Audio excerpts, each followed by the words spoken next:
listening to Radio Sputnik. Telling the untold.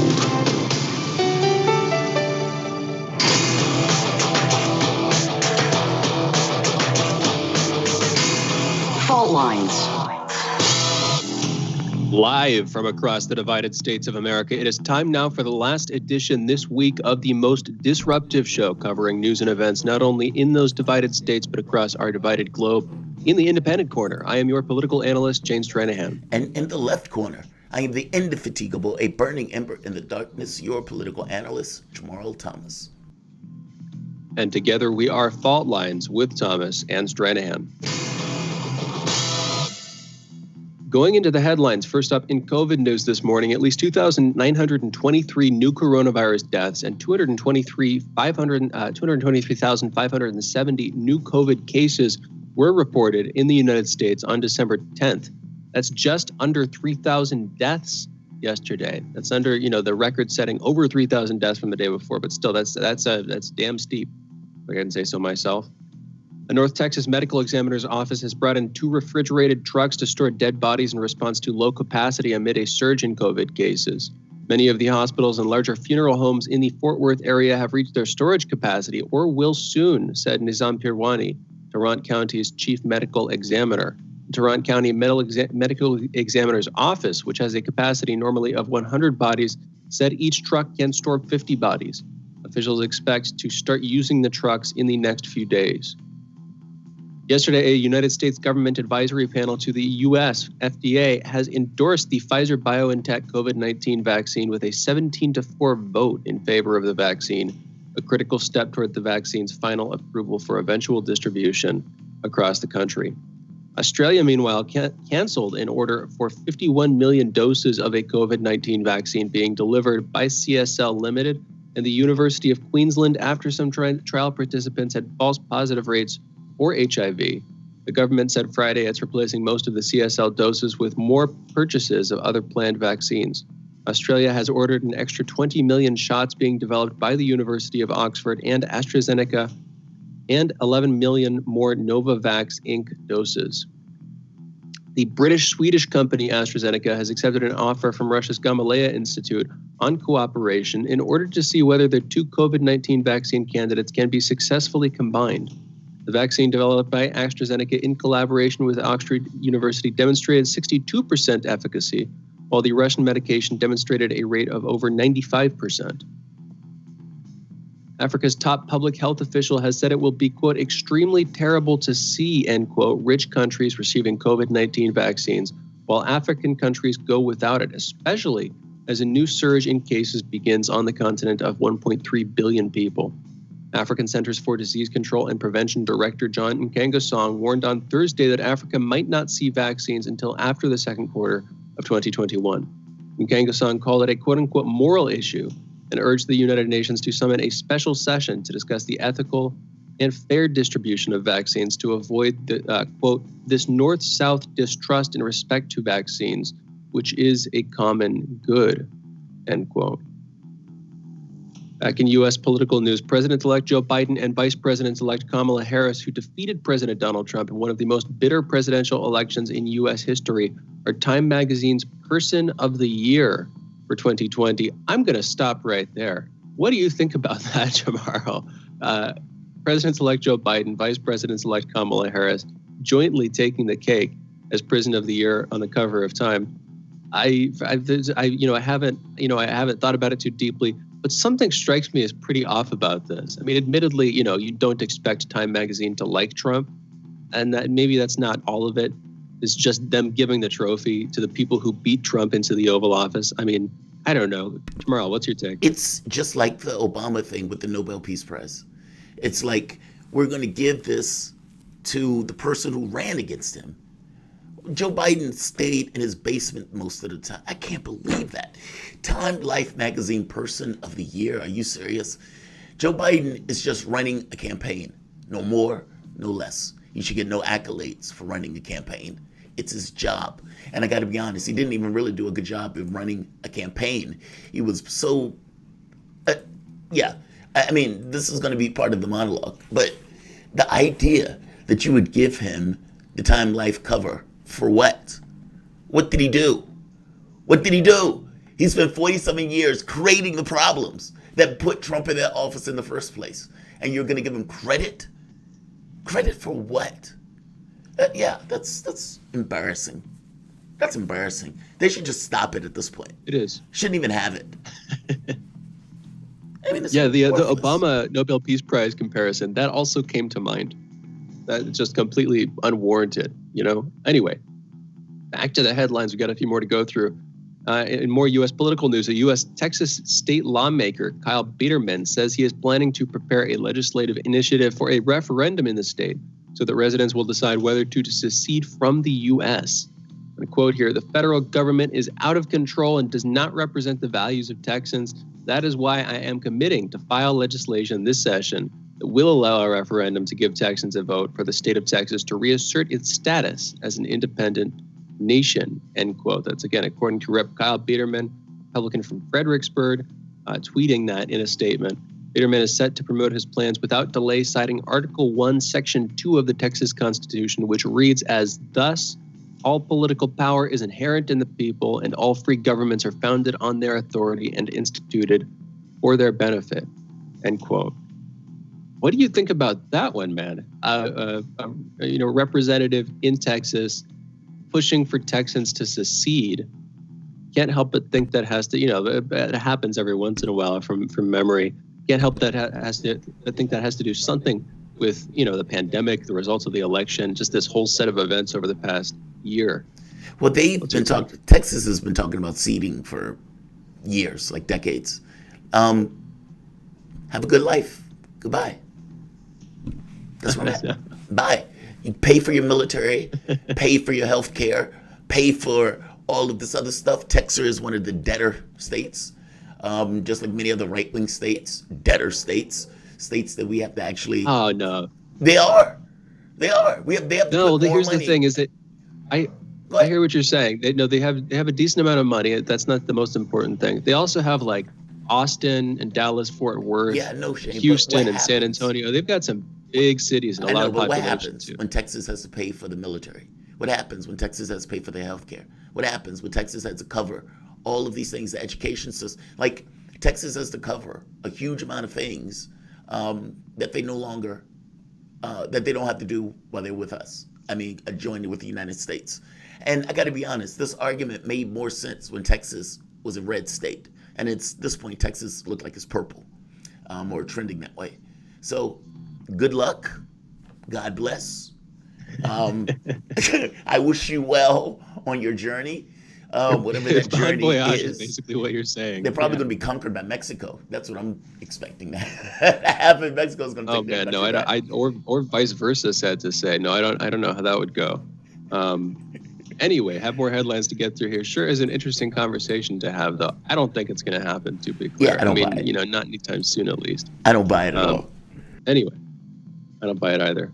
No, that's just politics. That's just a dude, I would say, angling for more votes in the next election cycle. Anyway, at a European Council meeting on Thursday, EU leaders ruled to impose additional sanctions against Turkey over its drilling activities in the Eastern Mediterranean. French President Emmanuel Macron told EU ministers Friday, addressing the new sanctions against Ankara, that the bloc will not tolerate destabilizing actions in its orbit. Speaking during the final day of the European Council meeting, Macron added that the bloc will nevertheless remain open for dialogue with Turkey.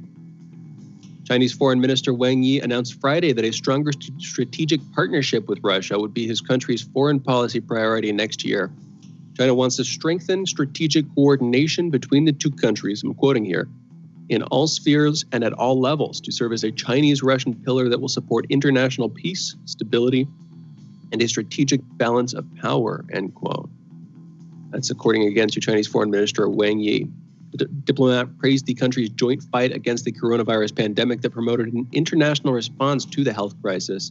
He said they were working hand in hand to defend the established view of World War II and the global strategic stability.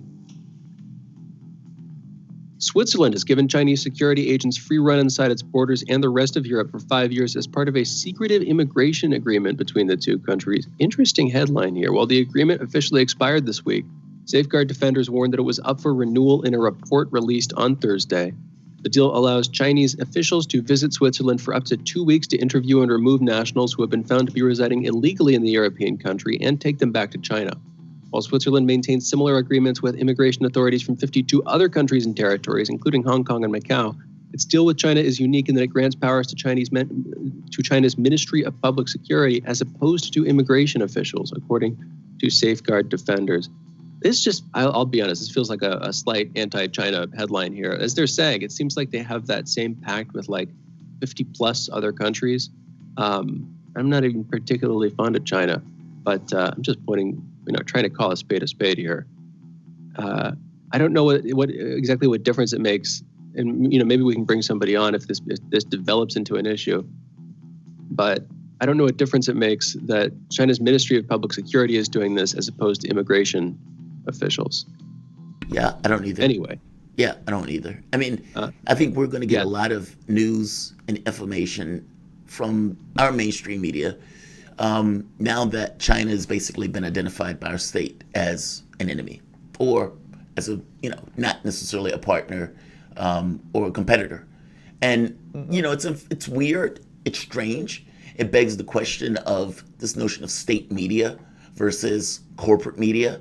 And would it be better to just call it state media? It would be more honest as opposed to trying to, have people thinking that this is some kind of non-biased source. But these guys immediately pick up the narrative, whatever the direction of the country. It's very strange.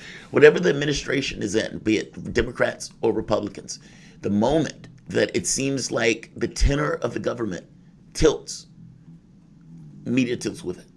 It's uncanny. And you're right, Shane. It's hard to know what's true because there's some stuff that comes out that's issues of empire.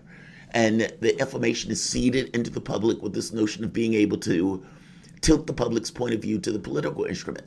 I don't know if media does this on purpose. I think they do. I mean, because I have a hard time seeing how they don't, just because of how compliant they are with government wishes. I mean, what do you think? Am I missing this? I mean, it really does seem like when government takes a purview of a country, like foreign policy stuff, media changes. And look, this could be one of those things where home team, like we have all sorts of fights internally and everything else, and the media will take their sides and et cetera. But when it's offshores, they immediately kick into action and they're Americans at that point, American perspective. I don't know. I don't know. It just becomes, it feels like peace is impossible. It just feels like it's that way. Well, yeah. Because it seems like all the incentives push peace is possible. Yeah, it just seems like the incentives push for it not to be there. Well, I mean, this is kind of a silly and potentially a stupid way of looking at it because it definitely has its limitations. But you said, John, earlier, China, is our enemy, and then you sort of shifted to competitor. Like, you can have a rival without wanting to put your fist down their throat. You can, like, in sports, for instance, admittedly, some of the rivalries, some of the competitions, and, again, this is an off-base metaphor in some ways, but I'll go with it for a second. Some of the rivalries can sure be intense, but ultimately, at the end of the day, what you're pushing each other to do through your rivalry, through your competition, is to exceed, is to excel in some way. You know what I mean? That's the whole point of it. If it was just trying to destroy the other person, then sports wouldn't be interesting to watch in its own way. Even a boxing match, even one where it's literally built on violence, it's interesting to watch because there's skill and because each party has pushed themselves and pushed their skills to the limit. I don't know, man. It seems like that's not the mode that we're in. We're not in a mode where we're trying to like improve our country's efficacies in various ways to compete with China. We're in a sort of suppressive mode where we are both suppressing political dissent at home and suppressing foreign dissent in the form of, rising powers abroad. And that's not healthy for us. We could be in another way. And if we were in that way, I'm not going to say that competition is something you can or should try to suppress on a global scale, but you might try to reframe it slightly so that instead of being built on a purely zero-sum contest between two rivalrous powers, they're each pushing each other and, there's a diplomatic armistice at a high level and there's some degree of mutual respect, even though there's some distance culturally. I don't know. Might be antiquated at this point. But well, when we played chess, anyway, that's how it was. I mean, like all of us knew that we could debone the other person. We fully understood it. Yeah. But at the end of it, we shook hands, walk out. The loser would cry over the game, talking about, oh, I had all these opportunities. But the difference is, one has to do with the what's at stake. And there's so much at stake that the incentives and the behaviors of these guys gets really sharkish. Let's do this. Let's take a break. Okay, real quick. Real quick. I want to get like two tiny more headlines in here. One to talk about later, one just to add in. Go for it. Israel and Morocco agreed yesterday to normalize relations. It's in a deal that was brokered reportedly with the help of the U.S., making Morocco the fourth Arab country to set aside hostilities with Israel in the past 4 months. Anyway, we'll come back to that later, but that's significant. And then secondarily, we can talk about this later in the show, and I'm sure we will. But have you seen the Hunter Biden story making a resurgence on this side of the election? Yeah, and sort of being accepted. We're going to talk about that later, I'm sure, but just want to give that a quick tip before we go out of headlines. In any event, talk about that more later. Those are headlines. You're listening to Fault Lines with Thomas and Stranahan. And we'll be back in just a minute with Jamarl Thomas's monologue again. You're listening to Fault Lines with Jamarl Thomas and myself, Shane Stranahan. We'll be right back on the other side of this break. Fault Lines. Epidemics and pandemics could kill millions of people, and they actually did. Centuries ago, deadly outbreaks called the Black Death, the Plague of Justinian, and the Spanish flu ravaged countries, empires, and whole continents. Some of these diseases are still present around the globe. Others have become a thing of the past. Discover how these ancient and not so distant outbreaks from previous centuries differ from modern-day SARS, MERS, and coronavirus pandemics. Listen to our new series, Outbreak, the deadliest epidemics in human history. This week on Radio Sputnik.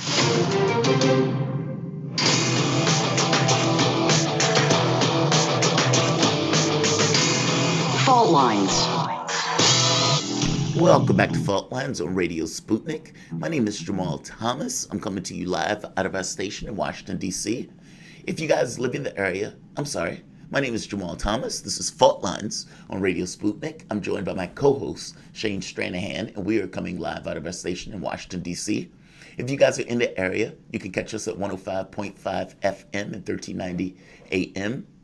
If you guys are in Kansas City, we're also in that area at 102.9 FM and 104.7 FM. If you're digging what Shane and I are putting down, whatever platform you're consuming this content on, give us a like and share that audio or video. If you want to join in on the conversation, you can send us a chat, a tweet, and of course, you can reach us by phone at 202-521-1320. That is 202-521-1320. Your engagement makes our show what it is, so definitely don't be shy. Feel free to call in. I think I want to start with something that Shane made reference to the other day. We were having this conversation about change and theory of change, and how do we, if it is even possible, to get to, I don't want to call it utopia. From our perspective, it would be utopia, but there's no such thing as utopia. There's always going to be something to change. And the moment we look at a world and we call it utopia, I guarantee you, in that world, they will be complaining, they will be arguing, and they will be looking for things to try to change. Human beings are never happy. Human beings are never satisfied. Even when we get what we want, we're often immediately, very shortly, dissatisfied. We're always in this perpetual state of angst, of not necessarily being in a space where we could say, this is perfect.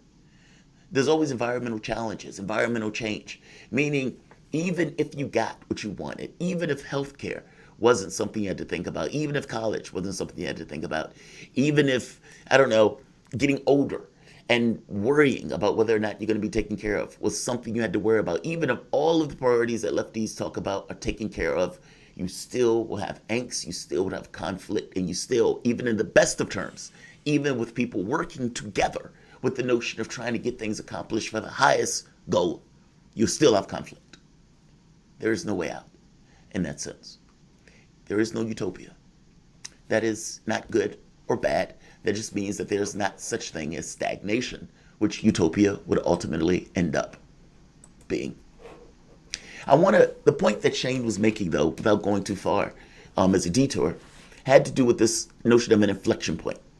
That things get so bad that the public starts to look around and lose faith, and the system itself loses credibility.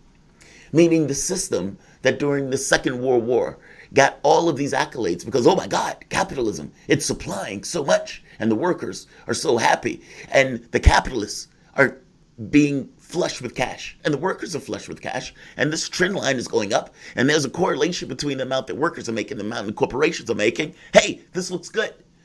And people forget that Europe had been demolished. There was no competition. The U.S. was pumping that stuff out because it could, and the markets across the world was sucking that stuff up because they had to. But what happens when the spoils get that much more intense?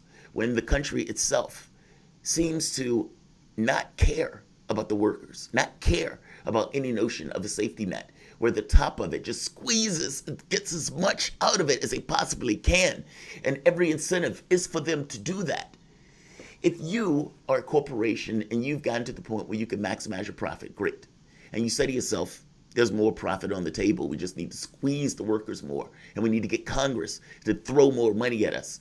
Even if that means depriving of the services, so what? The objective of this corporation is to make as much money as we possibly can make. That's what we're going to do. That's the goal. That's the objective. And not just for the company, not just for the corporation, but for the individuals that are in that corporation. Because let's be clear, corporations are not human beings. They're not people, but people are people.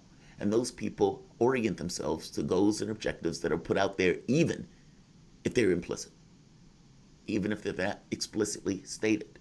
People know where the water is, and they attune themselves, just like a plant trying to get to the sunlight, to that source.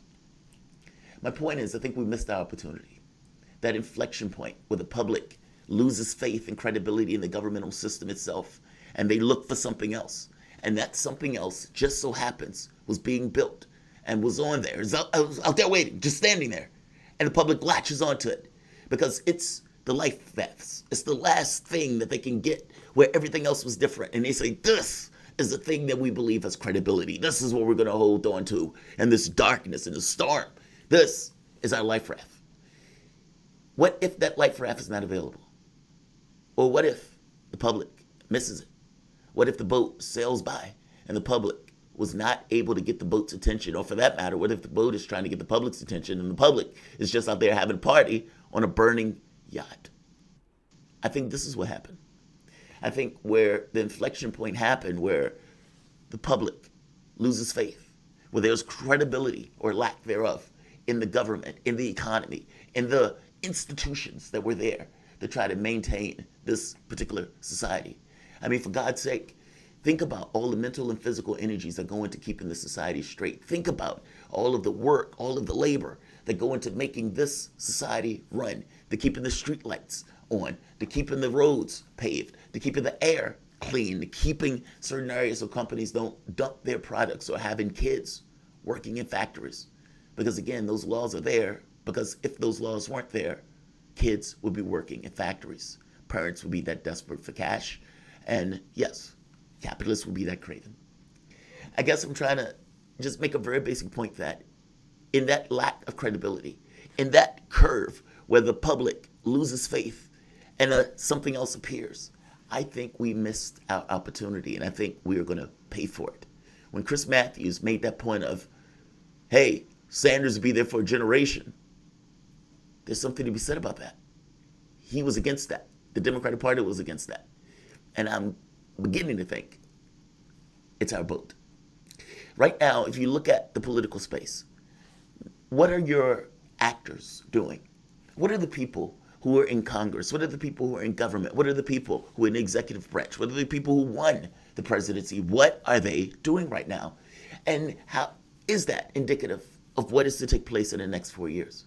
And is it even exponentially indicative of something, contextually? Right now, for the longest time, Nancy Pelosi argued that $1.8 trillion wasn't enough. Republicans, almost as if to mock Nancy Pelosi, makes a deal where they were willing to give her half, and Nancy Pelosi accepts. Super genius Pelosi arguing that half is better. A more petite package is better.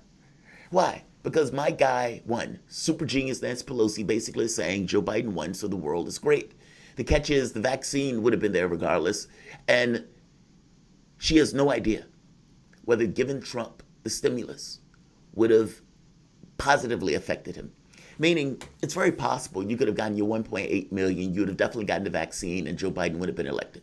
Right now, you've basically accepted half, and is arguing to the public that half, even though it doesn't necessarily deal with the actual issue, is somehow okay now. You played politics. And when we look at the job report, we could see the repercussions of that. I mean, the jobs claim surged from 853,000 from 730,000 expected. 830,000. We're almost back up to 1 million job losses. And why? It was infinitely expected. We pulled away the resources from the economy that was keeping the economy afloat. Pelosi wanted to play politics. Democrats wanted to play politics. And they did. So the 1.8 trillion off the table. And the thing that would have kept the public afloat, even as imperfect as it was, is gone and dashed. Super genius Pelosi. That's her handiwork. And she brags about it. Joe Biden is nowhere to be found in any real terms. The public is freaked out. The public is terrified. You had 3,100 people die, yesterday or day before yesterday. And on top of that many, you had an average of over 2,000. I am making the point that with death rates that high, the public looks at this and thinks there may be more shutdowns, the economy is going to take a hit, and even if there aren't shutdowns, people don't tend to go into gyms and into these public places when they believe they can die because of it. I'm making the point that people are freaked out, and the president-elect is nowhere to be found. In fact, when the president-elect did pop his head up, he popped his head up to tell civil rights leaders that the executive orders, he doesn't believe he can use them. He doesn't believe the executive orders can and should be used in the way that people are telling him he can use them, missing the point that executive orders are to some degree a point of contention. They're subjective. Law is subjective. What are you willing to pick that fight over, and what are you willing to have that fight about? And Joe Biden is telling civil rights leaders not about much. And then we have this guy. Let's play the clip. Bernie Sanders fighting for America while America is asleep. I think we missed our point, our guy. Let's play the clip. Look, it is no great secret, whether you're Republican, Democrat, or whatever, that people are losing faith in their government. They are hurting, their kids are hurting, their parents are hurting, and they look to Washington and they say, do you know that we exist? Well, you're just worried about your rich friends and your campaign contributors. In this moment of economic crisis, we have got to do everything that we can to restore faith that this government works for ordinary people. Yes. While America slept, Bernie Sanders was fighting for America. And while everybody else who had something to get out of this and got it now goes to sleep, goes about their own devices, or at the very least chest pumps about how less is more, despite the fact that America is hurting, Sanders is still out there fighting away for America. Shane, what do you think, man? I think we missed our opportunity. Even if people don't agree with everything about it, there's something to be said about the guy who doesn't sleep, who still, even after losing, gets out there, gets up, dusts off, and goes out there and still fights for America, even if America doesn't even entirely realizes it. There's something to be said about that. What do you think, Shane? I don't think he was ambitious enough, and that means that he was just a mirage, just to put it simply. I don't think that from how he handled the response that he got in 2016. Really interesting point. Particularly, I'm sorry. Really interesting bring point. That up in Keep going. I just love that point. Well, yeah. I mean, we don't have that much time, but I think I've already said it. I don't think that he was. I don't think that when we had. I'll put it like this: when we had Joel Siegel on, who's worked with Bernie Sanders, apparently knows the guy yesterday. He said that Bernie is a tactical figure, and that I'm not trying to say that Joel represents Bernie or that Joel is Bernie's spokesperson or his mind reader or anything like that. But if Bernie was satisfied with the concessions that he's gotten from the Democratic Party, then that is like an ounce of ambition when you needed a ton. You know, and that means that, you know, you're saying we might have missed the boat. I don't think that boat was big enough to hold all of us. I don't think that boat was fast enough to carry us where we needed to go. I don't think that was the boat, man. And that's both a cause to be pessimistic and a cause to be optimistic, because, you know, on the one hand, it wasn't the savior that we needed. And on the other hand, it's not in the past. The way out of this is not in the past. It's not identified at some point in the recent past, and we're past it now, and therefore we're doomed. You know, it's still up to us. And you know, thank you for mentioning my little model there. The one other side of that I want to bring in here is that, you know, the inflection point. You reach that inflection point when the two curves meet. That was my simple, stupid little mathematical model thing. One is the system getting more and more stagnant over time, and that curve is sort of sloping down. And the other is people getting more and more organized, their organizational capacities on the local level, them solving their own problems effectively. That gets higher and higher. And when those points meet, when people's local organizational capacity is higher than the level of the system's ability to suppress or to, you know, just to provide in its own way, then you might have a chance. And we're not there yet. This summer showed that a bunch of people are willing to get politically active. But in my opinion, what we need is like some sort of sustained, long-term, self-supporting form of political activity, where in addition to protesting, in addition to striking, people are providing for the needs of other people on a local level. Because if you get that, then in the long run, you supplant a lot of the elements of our stagnant government, and you might get to a more utopian society in the reachable sense. Anyway, we've got to go into a break. You guys are listening to Fault Lines with Thomas and Stranahan. We'll be back in a minute with two hosts of Peter Lavelle's The Gaggle, Peter Lavelle and George Samueli. Again, be back on the other side of this break.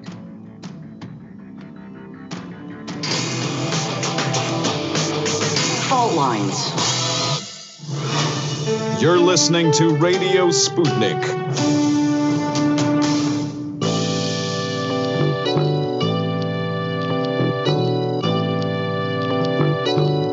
What's the most important hour of the day? It's the Critical Hour with Dr. Wilmer Leon. On this show, we don't just deliver the latest headlines. We divide the real from the fake. Tune in to hear from some of the most brilliant political minds of today. Get in-depth news and analysis that goes beyond the surface and dig straight into the details. Set your clock to the Critical Hour for a news perspective unlike any of those other guys.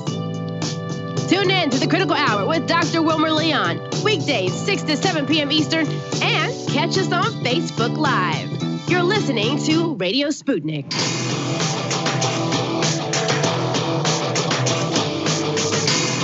Fault Lines.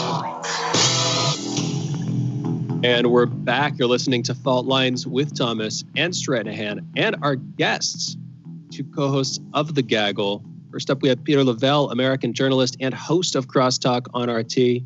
With him, we have George Samueli, senior research fellow at the Global Policy Institute and author. And together, again, they are hosts of Peter Lavelle's The Gaggle that is airing now on YouTube. Guys, you're up to last I checked, it was like 208 videos, something like that, almost 210 videos, right around in that range, in just like 3 or 4 months over on the Gaggle YouTube channel. Just first up, good job. That's awesome. How's it going? Go ahead, George. Well, I think it's going very well. I mean, we've done a podcast every day, sometimes more than one a day. And we're getting a very good response. We're building up a strong, loyal audience. And I think that we try to take an unusual, interesting slant on the news. And I think it's filling a niche that hadn't been filled before. I completely agree with what George had to say, and like he mentioned, the response is positive, and we always start out every podcast is where we challenge, if necessary, destroy media narratives, and that's exactly what we do. And I'm glad that you're doing it. I mean, that is especially, I just want to bring this in. There's so much stuff we can talk about. We can talk about, and we will talk about the election fraud, talk about Russiagate. We could talk about the Hunter Biden story. But we can also, I just want to start this out briefly. What do you guys think about what YouTube is doing, the decision they announced the other day? And we're still waiting to see the exact fruits of this in terms of basically blocking all videos, taking down all videos that, and I don't know how else to put it, that question the election, that bring put the narrative forward that this election didn't go as the media, the mainstream media, has told us. Well, just briefly, I mean, for me, that's pretty damn scary, and I'm angry about it. What's your take? What I do is, first of all, I check all of the Gaggle videos to see if any of them have been taken down. It's not for me or George to attest to the veracity of the election one way or another. It's our job to look at what people are saying. So, I mean, we will amplify voices that are being shunned, and we'll look at the complaints that are being made. I mean, we critique, okay? We're not making a definitive decision. How can we? We don't even live there, okay? But we follow the commentary and the analysis that people present. There was a writer over at The Spectator last week that went through what is so improbable about this election, and we talked about it, okay? So I think that's fair game. If they're going to take that down, then, well, we all should just migrate to a different platform. Yeah, and what YouTube is doing is clearly engaging in political censorship. I mean, can one imagine what would have happened had it gone the other way? Let's say Trump had been declared the winner by a narrow margin, as Biden was. Would YouTube have acted in the same way? Because there would almost certainly have been screams from the Democrats and much of the media that either Putin stole the election or that there was electoral fraud that took place in many red states. And would YouTube have taken down those and said, no, you've got to accept the election result? Of course not. All of the phony claims about Russian interference in the election, all of those ridiculous claims of Rachel Maddow and all of the clowns on MSNBC, they're on YouTube. They're all there. No one's taking them down. So all of the bogus claims that Russia stole the 2016 election have not been taken down. So YouTube is clearly acting as a political censor. And it is not good enough to say, oh, well, it's a private company and it can do what it's entitled to do. No, because when you're actually dominating the public space in the way that Google does, then essentially you are, acting as a political censor. And that's always been the case in terms of American jurisprudence, that when you have a single newspaper in a town and it exercises censorship, then First Amendment issues are indeed involved. And in particularly with the 230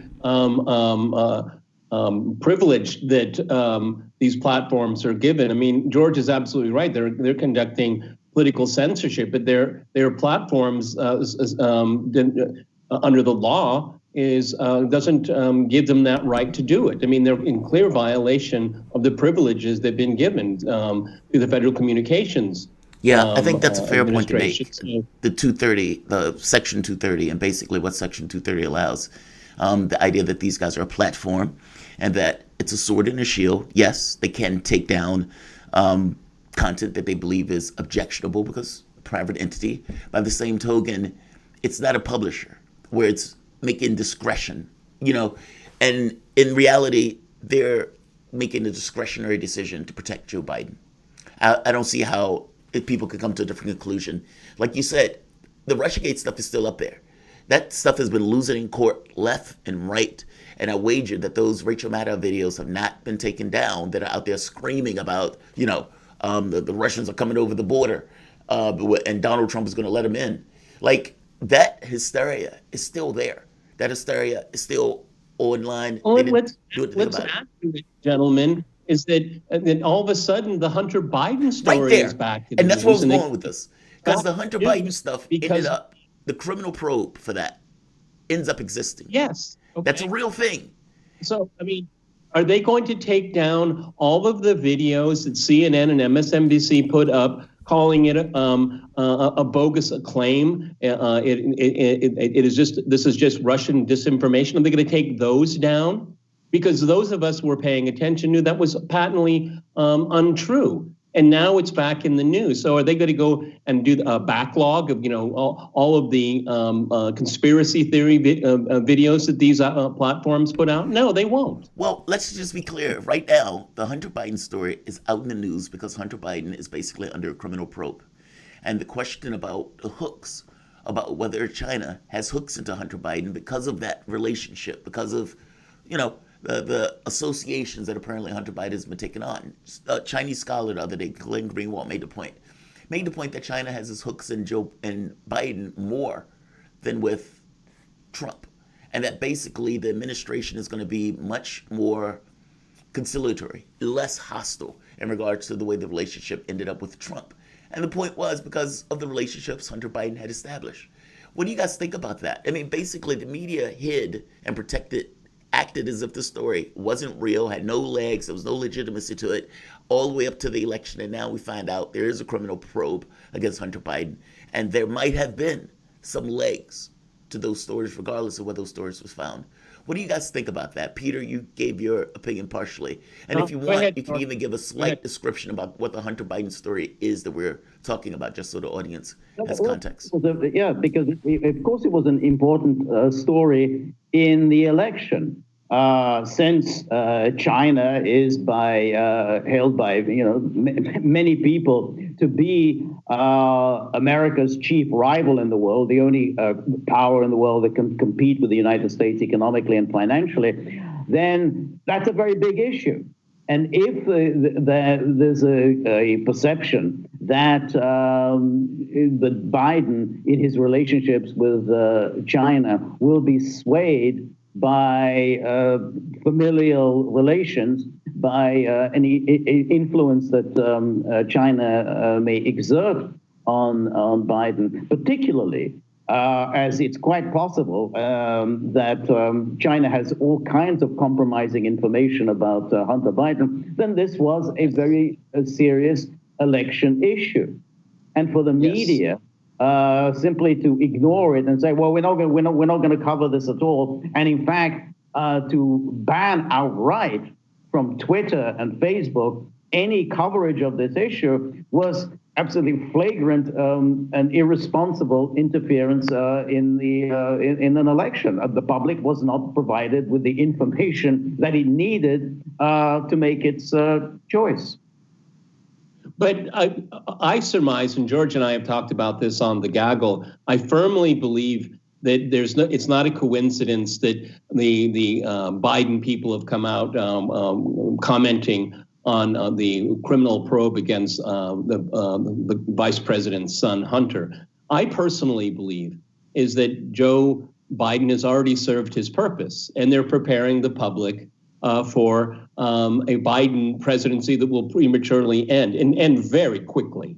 Okay, because he has served his purpose. There's no love for Joe Biden in the Democratic Party, and certainly not in the country.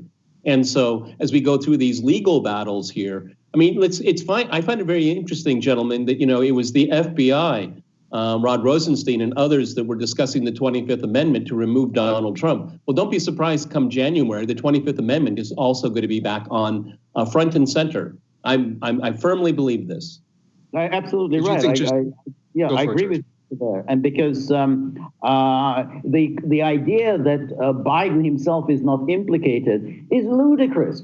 Why were the Chinese and the Ukrainians and others giving these huge sums of money to Hunter Biden? There's only one reason: access to his father.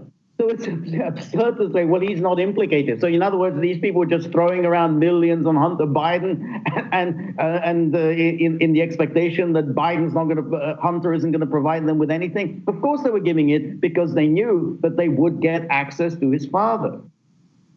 Yes. 1,000% yes. We've got to go into a break. Yeah, because I mean, there's no other reason to give Hunter Biden money like that outside of influence. It's influence peddling 1,000%. I don't believe that for a moment, though, that they're going to bring in the 25th Amendment to get rid of Biden. We can talk about it after. This is the voice you guys are hearing, Peter Lavelle, American journalist and host of Crosstalk with RT, and George Samueli, Senior Research Fellow at Global Policy Institute and author and co-host of Peter Lavelle's The Gaggle, now airing on YouTube. You guys are listening to Fault Lines with Thomas and Stranahan. We will be back in a moment.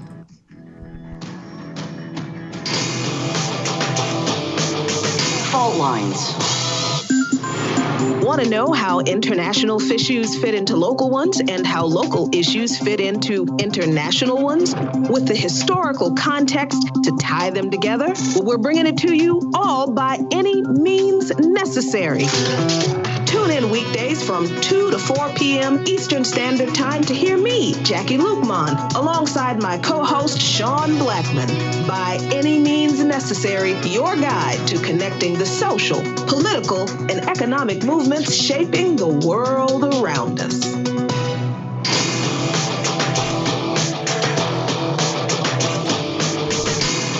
Fault Lines.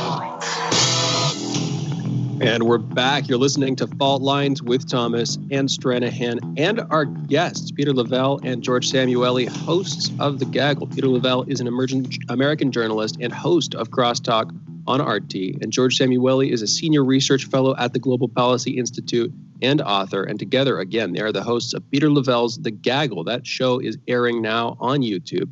By the way, you can watch Peter Lavelle's The Gaggle on YouTube. You can follow Peter on Twitter at PL Crosstalk, and you can follow George on Twitter at George Samueli, and that is Samuely, just for folks who want to look him up. In any event, thank you both for joining us. It seems like we're preparing, there's talk about the chilling effect. It's been a while since I've heard that phrase thrown around, I'll be honest, mainly because I think we're well past the point at which so many important stories have been chilled out of the running. It seems like we're dealing with a perpetual layer of permafrost at this point, informational permafrost, if anything, where, it's like a scorched earth policy where certain stories just are not allowed to spread. And I'm worried that this is going to spread to more and more stories as time goes on. Basically, any story that the establishment doesn't like, YouTube takes up the call, takes up the mantle of that story being fake news. They suppress it. Every social media platform, frankly, suppresses it.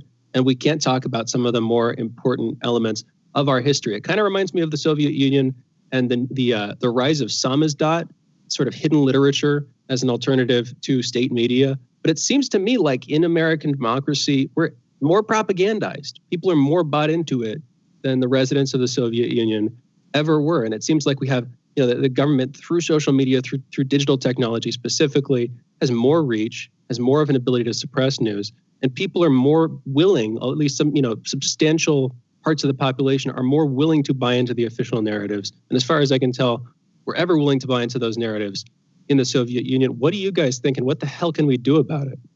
Well, what I find probably even more disturbing is that this chilling effect is cheered on and given fuel by journalists. Journalists are the first ones to go after another journalist that breaks the party line. This is extraordinary. When George and I were growing up, the My Lai massacre, breaking that story. I mean, you become one of the best known journalists in the world. Okay, Seymour Hersh. But now, if you have knowledge of an important story, but it will hurt the Biden campaign or the Democratic Party or post-modernism and wokeism, you keep quiet. That's the ultimate chilling effect. That's the ultimate part. It's not the state. It's the profession that used to be called journalism that is the most detrimental and toxic right now. I love that you brought up Seymour Hersh. I love Seymour Hersh. He's a newsman, and he's one of those old-fashioned gumshoes. But he's not published anywhere anymore. Yeah. No one will publish him now. He had to get that story published in Germany about the weapons. I don't know if you remember this. He came out talking about the Syrian weapons thing. And this is a really good point and really good pivot point. We're talking about this idea of censorship and about truth. We basically privatized the Ministry of Truth. You've had monetized reality, and then you've had the media censors, and to some degree, you even get more bang for your buck by having it privatized, because at that point, the government has a vested interest. But the self-censorship that Seymour Hersh was talking about, that just comes along when you're working in these organizations and you get a hint that they don't like this story or they do like this story, and you, by yourself, make the choice that I'm not going to keep sending them stories that they don't like, that they're not going to publish. Censorship right off the bat, internally. And then you get the secondary one where these guys are picking and choosing what stories they are presenting to you as true. That's profound. I'm glad you mentioned Hirsch, because like you say, you can't find Hirsch anymore. And when Seymour Hirsch published that story about the chemical weapons, saying that Turkey basically had those weapons ported out, and that Obama knew that Syria didn't do it, and that's why Obama didn't do the missile strikes and that type of stuff. Like, that story, if I'm not mistaken, wasn't published in the United States. Do you guys remember what I'm talking about? Yes, absolutely. Absolutely. I mean, he had written the story, and it was, I think it was going to be the, George, what is it, the famous one in the UK, the London, is it the London Book Review? What's the equivalent of the New York? That's it. It wasn't Germany, it was London. That's it. Yeah, and they were going to publish it, and then they got cold feet, and then he had to go to Germany for it.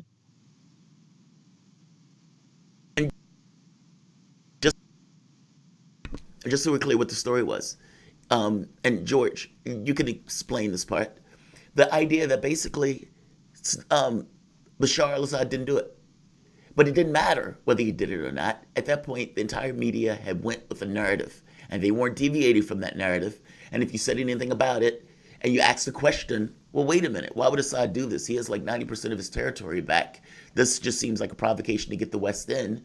This will be strange if he did it. And they would say, he's a bad man. Him being a bad man explains it all.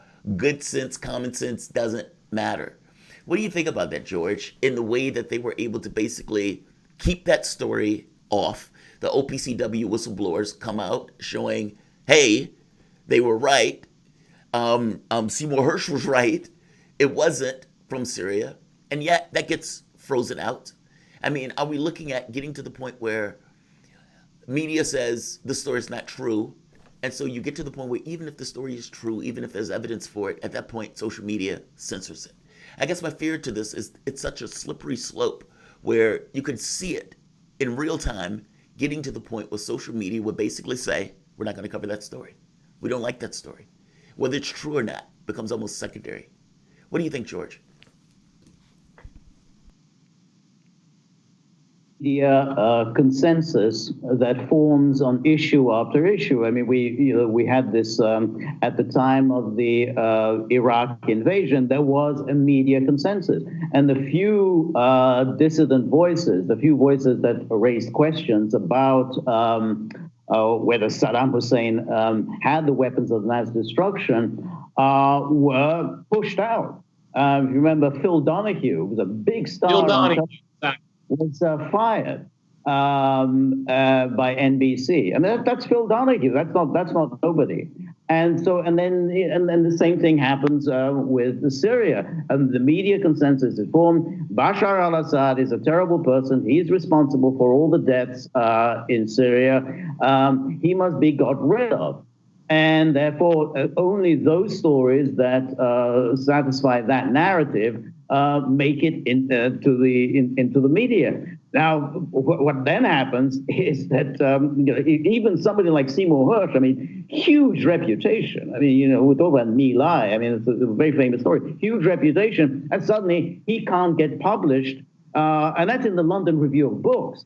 And so it doesn't get published in the London Review of Books because it doesn't want to publish something that would be very embarrassing to the Obama administration.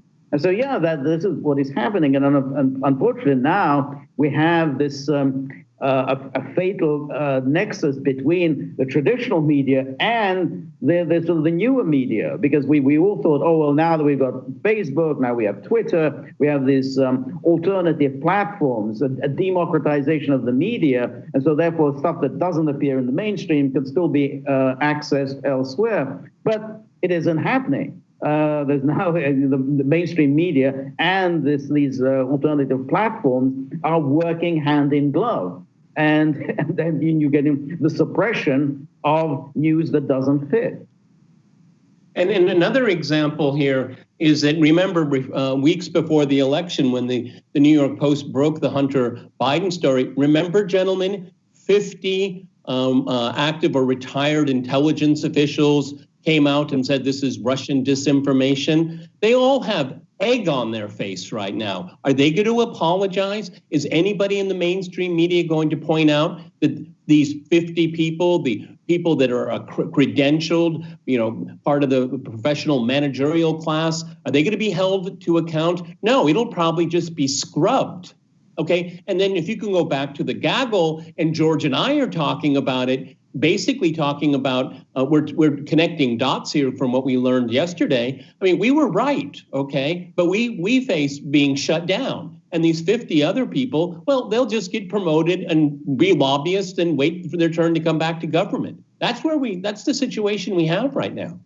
Here's the thing. I kind of want to come back. What the hell are we supposed to do about it? I mean, you guys are talking about how good journalists should be doing their work, should be actually being good journalists by covering a lot of this stuff. But like you were saying, when they do, they get embargoed or they get fired, very simply. And either way, it's sort of like they're throwing their careers on a funeral pyre, at least for a while, and making a sacrifice to good journalism that ultimately adds up to sadly not that much. It doesn't change the direction that the ship of state is heading in. It doesn't change public opinion on a lot of this stuff. And like you're saying, I mean, the idea there for at least a little while, I mean, even with Glenn Greenwald, for instance, leaving The Intercept, moving over to Substack, moving over to a sort of alternative media platform, who knows how long it's going to take for that platform, any platform, to start pushing down dissenting opinions. It doesn't seem like that train is going to stop anywhere that we like. I'm curious, anything that you think we guys can do, anything broadly, either as members of the public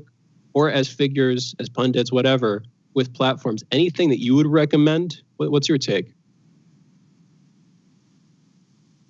Well, Peter, do you want to take it? No, go ahead, George. Right. No, I think that the only thing that you can do is just keep trying to do what you're doing now. Try to create alternative venues and do what one can. Also, it would be good if governments attempted finally to bring to heel these very powerful internet giants, because they now control the flow of information around the world, and they seem to be not bound by any kind of constraints. They are behaving in an increasingly arrogant way. I mean, it would have been inconceivable for Twitter or Facebook just even 5 years ago to intervene so flagrantly in a U.S. election. I mean, the idea of just censoring the president, it's just a clear indication that they think that they are beyond the law, that governments are just simply too weak to be able to take them on. So I think that's something that needs to be addressed. I don't think the Biden administration is going to do it, because it's basically in bed with the internet giants. I mean, if you look at the people who are being appointed to positions in the Biden team, they all have links to Silicon Valley. So nothing much can be expected from them. But maybe 2-3 years down the road, there will be some kind of action against them, because you basically just can't control information in this way and just and censor in such a flagrant manner. As you said, this is reminiscent of the worst of the Soviet communist system. It's sad to hear. Peter, we've got maybe 15 seconds left. Anything you want to leave us on? Well, I think George did a very good job there. The issue that we all face is that when large groups of the public look at what is being reported to them, and they look out the window and they say, but I don't see the same thing. When we get to a critical mass there, when people say, hey, I don't believe this, that's when we can see a change. But it's going to be rough going. Yeah, you know what? Can't help but agree. And that's an optimistic note to leave on in its own way. There might be a silver lining in the long run. In any event, thank you both for joining us. You guys have been listening to the voices of Peter Lavelle and George Samueli, co-hosts of The Gaggle. Go check that out on YouTube. Peter Lavelle's The Gaggle on YouTube. We will be back in a minute with headlines You're listening to Fault Lines with Thomas and Stranahan. Be right back.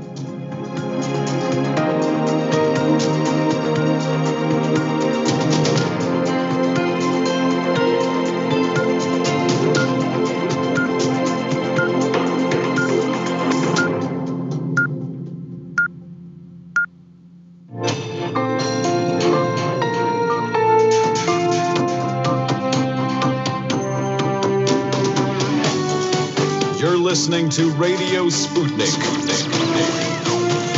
Telling the untold.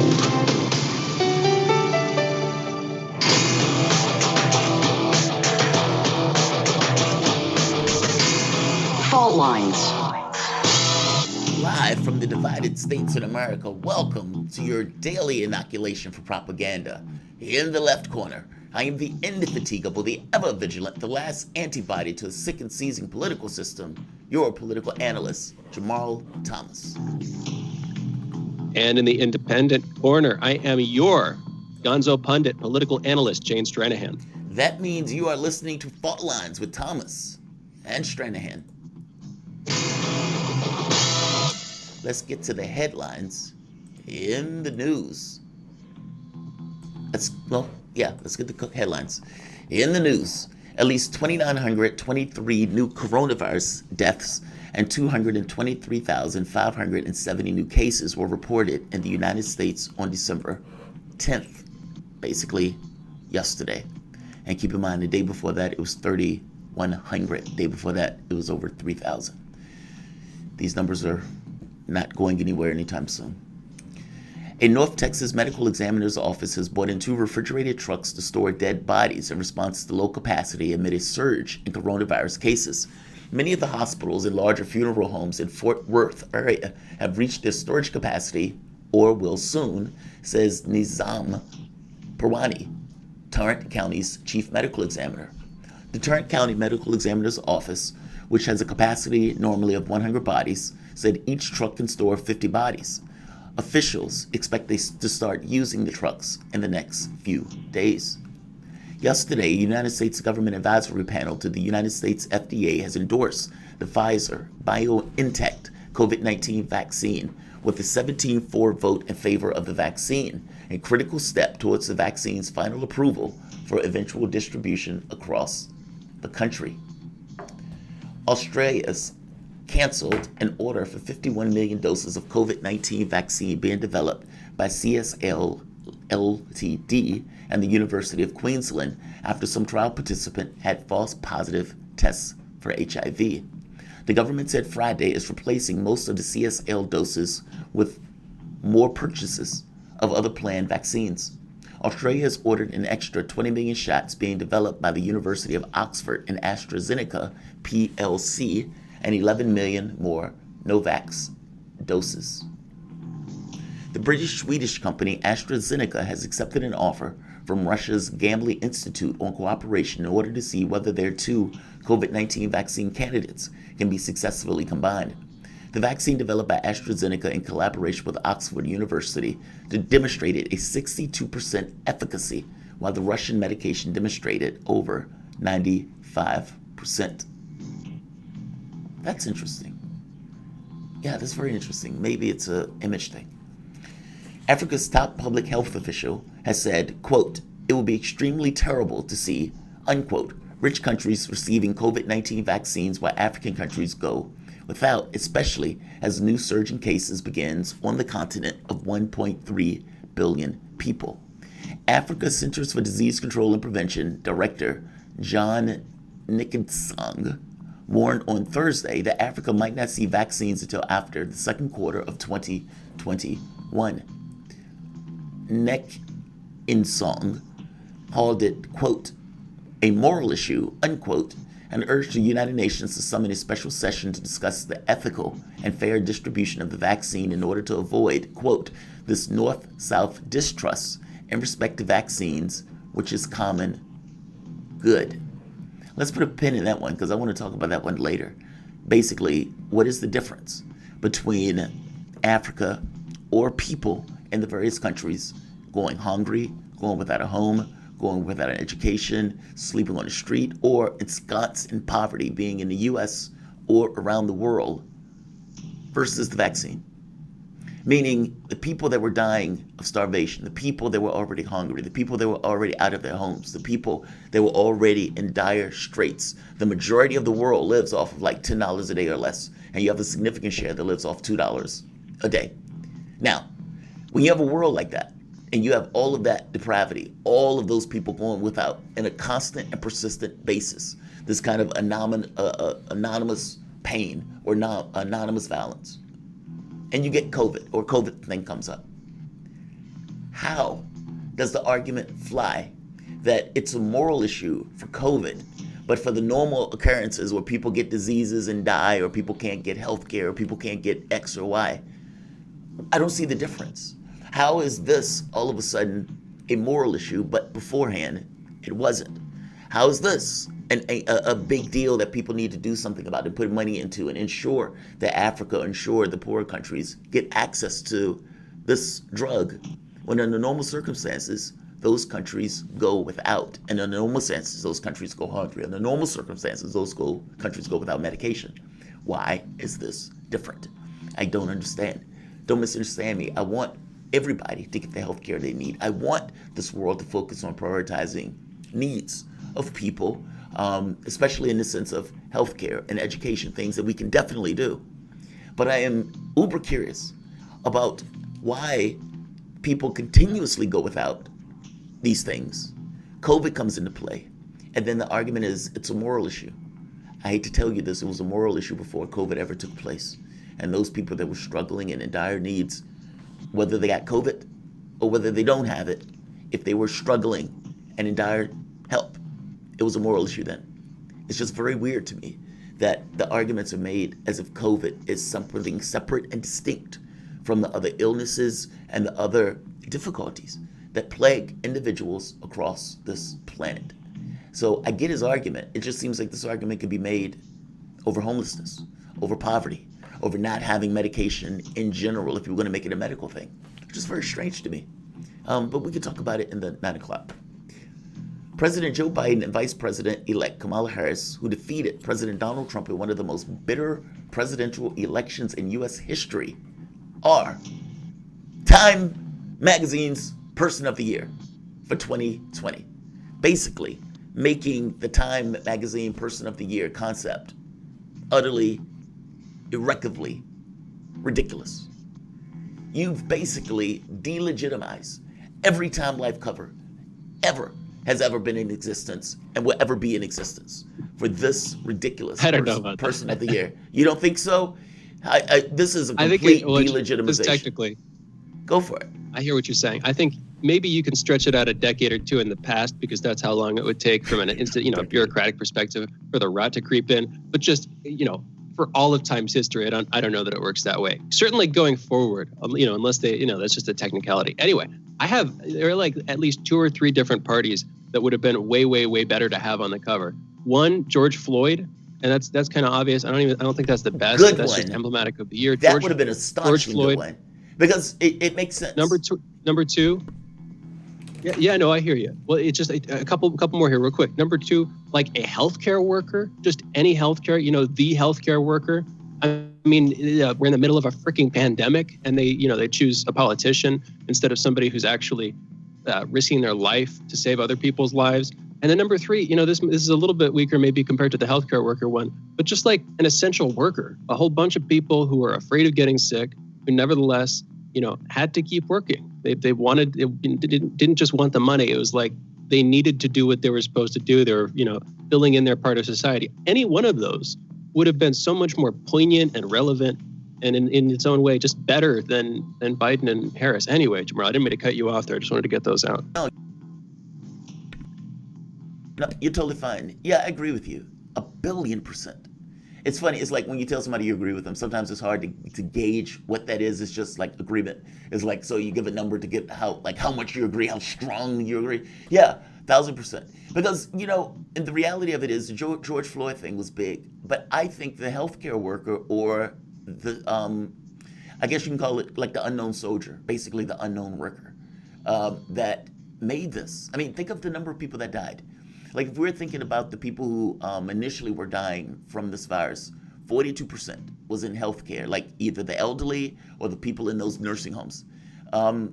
So I think there's something to be said about those workers who had to get up, go out, brave the fact that they could get ill, didn't necessarily know everything that was in it, and yet still showed up to their jobs every day. And by the way, it goes beyond, like you said, money. It went into mission. And that's something different. I mean, I just feels like it's such a wasted and stupid choice. You have a bunch of liberals who's sitting around feeling themselves because Joe Biden gets elected. And so their response is, hey, let's give it to Joe Biden. When there are so many other people out here that deserve it. Joe Biden stood in his basement most of the time. Joe Biden didn't offer squat to the public other than just the fact that he was Joe Biden. And when he gets in office, and he's already telling people nothing is going to change. He's already telling people, deadening their expectations in these conversations with civil rights people. Yeah, I just think it was a horrible, horrible, ridiculous, ludicrous choice. But you're right. It doesn't delegitimize them for everything that they've ever done. That's fair. You have a bunch of liberals who've taken over, and so I can't necessarily hit them for all time, but definitely going forward. I'm standing by that one. I'm standing by that. A Texas lawmaker, Cal Biderman, says he's planning to prepare a legislative initiative for a referendum in the state so that the residents will decide whether to secede from the United States. Quote, the federal government is out of control and does not represent the values of Texans. That is why I'm committing to file legislation this session that would allow a referendum to give Texans a vote for the state of Texas to reassert its status as an independent nation, unquote. Representative Cal Biderman, Republican, Fredericksburg, tweeted in a statement, Biderman is set to promote his plan without delay, citing Article 1 and 2 of the Texas Constitution, which reads, quote, all political power is inherent to the people and free governments are founded on the authority and instituted for their benefit, unquote. Good riddance. Good riddance. I want to see you do it. I'll cry after you leave. But right now, this is like people saying, I'm going to commit suicide. I'm going to commit suicide. Watch me. It's like, dude, if you're telling me you're not going to do it. People who do it, just do it. And that's not true entirely. So there's a cry for help. So I'm being hyperbolic. At European Council meeting on Thursday, EU leaders ruled to impose additional sanctions against Turkey over its drilling activities in the Eastern Mediterranean. French President Emmanuel Macron told EU ministers on Friday, addressing the new sanctions against Ankara, that the bloc would not tolerate destabilizing action in its orbit. Speaking during the final days of the European Council meeting, Macron added that the bloc will nevertheless remain open for dialogue with Turkey. Chinese Foreign Minister Wang Yi announced Friday that a stronger strategic partnership with Russia would be his country's foreign policy priority next year. China wants to strengthen strategic coordination between the two countries in all spheres and all levels to serve as a Chinese-Russian pillar that will support international peace, stability, and a strategic balance of power, unquote, he said. The diplomat praised the country's joint fight against the coronavirus pandemic that promoted an international response to the health crisis. He said, we're working, quote, hand in hand, unquote, to defend the established view of the World War II and the global strategic stability. Wow, that's profound. The invocation of World War II and the strategic ability to happen after the Second World War with the kind of world powers coming together in order to create a balance across the globe. Let's do this. Those are your headlines. You're listening to Fault Lines with Thomas Stranahan. I want to talk about that one for a moment. I find this one profound. There's something to be said about whether or not U.S. leadership around the world has waned. I think the answer to that is indubitably yes.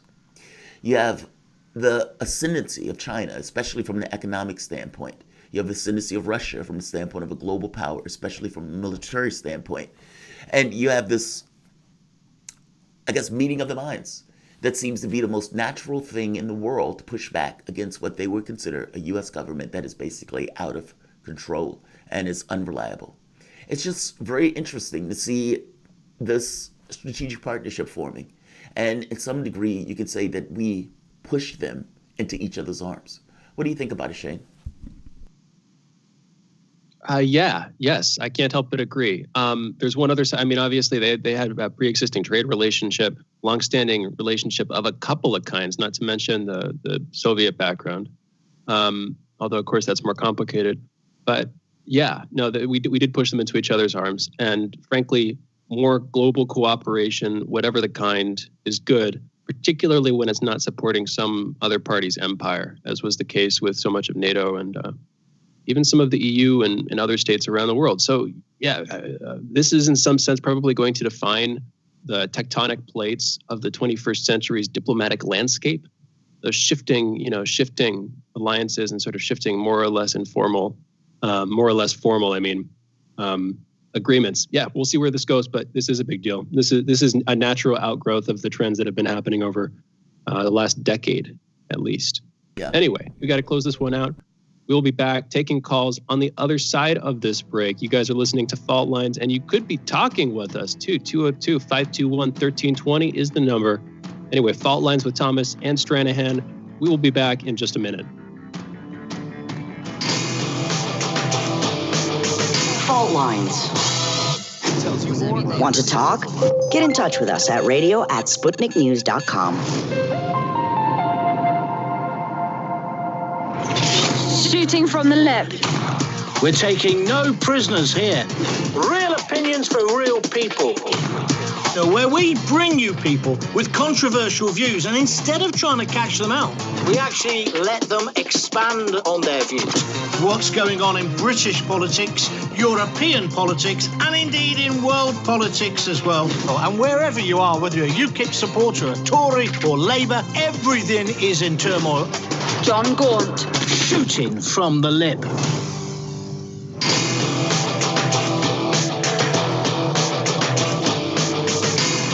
Fault Lines. And we're back. You're listening to Fault Lines with Thomas and Stranahan, and we are taking your calls. 202-521-1320 is the number. Again, 202-521-1320. Jamarl, a couple of sort of last roundup headlines from the headlines segment, last segment. One, this is one highlight: Israel and Morocco, the sort of U.S. brokered opening of diplomatic relations between Israel and Morocco. That's significant. And two, and we talked about this admittedly last hour with Peter Lavelle and George Samueli, but the Hunter Biden story. One other thing, I don't think we brought this up. I was literally, when I was watching the second debate, what was going to be the third debate until they canceled the second one, the planned second one, right before they started the second debate, I remember, like literally, I think the last thing they said before they cut to the stage, I think I was watching on NBC at the time, which would make sense considering what they said. They're like, what you might hear tonight is something having to do with the Hunter Biden story, which is Russian disinformation. That was how they prefaced it. That was how they poisoned the well. That was, and then of course it did come up multiple times during the debate, not quite as much as it could have probably, but that was then, this is now. And another point about this, now the media is willing to face it on this side of the election, interestingly enough. But apparently Barr, knew about this, was aware of what was going on, and didn't share it to the media, which again strikes against the notion that Barr is just Trump's guy, that the DOJ is completely bought out. You get what I'm saying, Jamarl? I know exactly what you're saying. They kept acting like Barr was Trump's henchman. That's why I kept saying, I would put henchman in quotes. Because I didn't buy this notion that he's Trump's henchman. I think all of these guys, to some degree, have a sense of self and self-preservation in these various roles. And I think that's true for the Republicans, who are basically, we're going to back Trump, realizing that when Trump leaves, they're still going to be there. And in the same way that people who back Sanders got a bad taste in their mouth when it looks like Elizabeth Warren is a backstabber or a snake, or one of these other people are not backing their, it sticks with you. And they know it sticks with you. And so, weather vanes. They're not going to abandon their guy. They're going to do what they need to do, at least from the standpoint of optics. And you can make an argument that if they do it from the standpoint of optics, or if they do it because they care about it, that at the end of the day, they're still doing it. And I would even argue that some of these guys are in it because they don't believe that anything would happen. Meaning the fact that they'll be restrained in and of itself allows them to be full-throated in their push for Trump. Like, I think a lot of weird stuff is going on with this. But no, I get you completely. It's not that he's Trump's guy. He's going to push for Trump, and it may be a certain degree of optics. Like, a lot of these Republicans are putting on airs with this notion of their support for Trump. At least I think that's true. I agree with you, 1,000%. Yeah, no, they're weather vanes. They go whichever way the wind is blowing. And I mean, they're standing up for Trump, not just because he's president right now, but because a lot of their voter base, voted for Trump. And so they want to keep getting voted into office. If they were to oppose him, a lot of them would probably get voted out pretty quickly. But then, of course, they don't want to throw their weight completely behind him, because if they do, then when Trump is gone and some other power center has moved into town, cough, Biden, then they'll be screwed. So they're trying to play both sides of the coin there. They are Janus. That is a politician for you in some sense, at least in abstract. Anyway, I don't mean to smack on him too hard. Well, what's wild about what's this? What's up, man? What's wild about this? Steve Schmidt. That was the one that used to push for John McCain. That was John McCain's thing. He was one of these people who were against Trump, that pushing these kind of anti-Trump groups that were putting all of this money in order to try to get Trump out. And all of these liberals all of a sudden loved them, and liberals were dumping money into their organization. And then after research, they found out that stuff had pretty much no effect at all. That all of these liberals had basically thrown all of this money to all of these groups. Well, Schmidt made this point of saying Republicans don't believe in democracy, that Republicans are basically one leader away from ending it all in this kind of fascist takeover. Now, this is rich. And I get where he's coming from, but it's not just Republicans. And I think that's the problem. It's true that Democrats, when they went with Russiagate, they didn't attack the electoral system. What they attacked was the framing, the mind. The Russians are affecting the minds. That's why they use Twitter and Facebook ads. Over 50 half happened after election. But they were very careful not to impugn the electoral system in and of itself, but to impugn the individuals and actors in the electoral system. Trump went directly for the electoral system. He didn't necessarily care about maintaining the integrity of the system. In fact, that was the thing he wanted to denigrate. But let's just be clear. Democrats, in going with the Russiagate stuff, was doing something very similar.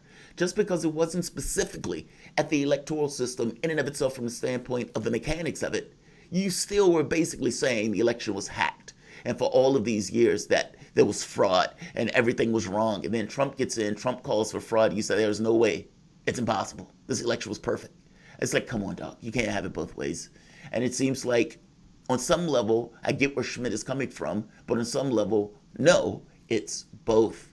I mean, yes, this is horrible for Trump, but I think it's a bit of both. Jeff from Kansas City. Jeff, what's going on, man? Hey, first of all, I want to say good morning, good topic. I want to comment on your what you were highlighting, and you said you were going to talk about a little bit later about the restructuring of things with other nations coming together and say, hey, we need to move away from the United States order of things. One thing we have to realize, everybody has an agenda. Everybody has an agenda. So even if you get these nations that come together, when you have power and you have authority, you have an agenda. And I think we have to err on caution, because we have to see if this agenda is worse than the United States agenda. It could be. But I think Jeff, that I'm not saying, I guess I'm not saying, I don't think I denoted good or bad to it. Or, I guess I just denoted a world order that these guys have basically seen, okay, the U.S. can't be trusted on this. And you have other countries that say, okay, we're going to take our opportunity to deal with what is in our interests. That's all countries do. Countries just look out for what's their interest. And in Russia's and China's case, it is in their interest to work together. And I think that's where this relationship comes in. It's one of basically, whatever issues they might have had. This is one of convenience. It's a marriage where they look and say, hey, it's a hostile world. The U.S. was trying to pass the Trans-Pacific Partnership, basically trying to isolate us. We have this gasp of air because of Trump and how incompetent he is, and basically this allowance, this luft, where these things can be done while the U.S. is out to lunch. That's the way I take it. I don't take it as good or bad. I take it as countries are looking out for their agendas. I'm sorry, Jeff. Please continue. Well, Well, let me say this. I agree to a certain extent what you're saying, but let's not forget these countries that are now in power, with the exception of Russia, United States helped them have a voice. China was a third world nation until Clinton signed the North American Federal Trade Agreement and started the unfair trade labor. China was done. And so what I'm getting at is that I don't believe that these people are separate. I believe the leaders all have an agendas. And I think the world, because they use the word globalization, everybody uses it. And I believe they use that key word for a reason, to let you know somehow we're all connected, because our agenda may be a little bit different. But I believe this, man, with men and women, a bad heart or an evil heart, you always want control. And when I look at China, when I look at what they're doing to their citizens there, and what's going on in Africa with China, I don't want that kind of connection. I don't want no parts of that. I'm not saying it's a whole lot worse than America, but it is. I'm not sure if I want any kind of Russia connectivity, even though I think Russia is doing an outstanding job in preventing World War III at the moment. Yeah. But it always seems like, man, these people have a far-reaching agenda that they had never show their hands. And that's one of the things the United States is horrible at. They will show their hands at time, where these other nations seem not to show it. So I'd like to hear your response to that. Jeff, I appreciate that. Thank you. I think that's true, but I think that's true because all nations function with an agenda. I just take it as a foregone conclusion that they function looking out for their best interests. As for the long-term plans, yes, I think things get dystopian because I don't see the hedge. Like, it seems like it's going to be the most natural thing in the world for countries to trend in this way of more censorship. I mean, we're talking about it now. More videotaping, using technology for more things like control. Imagine when you get to the point where workers are less needed and you basically have machines doing many of these jobs. What do you think is going to happen to the economy? Do you think that these guys are going to restructure it, or do you think that that money gets filtered that much higher to the top? Like, say, for auto companies, for example, you get rid of all of these drivers across the United States. You have automated cars, let's say in 20 years. All of those drivers lose their jobs. Now, is the tech companies that are going to appropriate that wealth, is that going to go to the workers in any way? Are they going to be able to buy those automated cars? No. And so it's like this society can get very dystopian if the laws started going into effect that basically are locking down people, and the labor that we used to have where we could go and strike and whatnot gets weaker and weaker and weaker as a smaller 1% owns the computers and the technology, and labor has been put to the sideline. I am terrified of that future because I don't know what happens from the standpoint of labor's behavior, meaning conflict and strife. I don't know what it means from the standpoint of the 1% and whether or not they would try to hold on to everything and just have all the stuff privatized with labor, and people trying to struggle. And the military technology that comes for crowd control and those type of things. I think after Occupy Wall Street, it freaked people out, and the National Defense, the NDAA at that point allowed for military and home soil. And so it's like, I think a lot of this stuff gets very dystopian because I think we take our eye off the ball from the long term. We lurch as opposed to determine where we want to go. We don't have this focal point of, we're going to build a moon and we're going to go there. We're going to make sure we have excess in our society. We don't do that. We just go from place to place. And so people with plans, as diabolical as they are, get a certain amount of leeway. What do you think, Shane? I think that's something to be more justifiably afraid of than any other foreign power, frankly. I mean, you can be afraid of where China's going, whatever the case may be. But with technology, with these sort of apparently inevitable advances, the thing is, what are you going to do about it? Say you as a country manage somehow to entirely oppose the influence of this very economically desirable trend, like you're talking about, automation, AI displacing the value of labor on a massive scale. That's economically desirable. So there's a way to make a lot more money from that than you're used to doing. Say you as a country are able to stall that. Well, what's to stop another country from doing that and gaining everything they would gain from having a more and more automated workforce, from producing cheaper and cheaper products that they then sell to the rest of the world, to the detriment, sure, of their own population. But does that matter at a certain point if you're able to suppress dissent? Yeah, man, this stuff is ugly. You're looking at the future. That aspect of the future is dark. And I don't know what we're going to do about it. There's like this window of opportunity. We're in this window of time right now where we're still thinking about these things, and they are not quite a reality yet. Automation, we have self-driving cars that are, increasing in prevalence, but most jobs have not been displaced yet. But bit by bit, degree by degree, and probably fairly quickly once the AI starts to get truly competent and you've got the high-tech manufacturing base to produce the actual robots, whatnot, that, the computers, the sensors and the monitors that would displace a lot of the jobs that we're talking about, that's going to happen fast. And so we should be talking about how to deal with this stuff. But then on a deeper level, even if we deal with it in our country, if another country is incentivized to take up those countries to take on that opportunity, then how are we going to compete? And if we're driven to compete with them, then aren't we going to do the same exact thing? I think you see where I'm going with this, Jamarl, but I do not have an easy answer for it. I think it's a matter of conversation. We've just got to keep talking about it. And, I don't know if it's going to go this way, but another way to look at this is that in advance of the creation of the thermonuclear bomb, there was an opportunity to say, hey,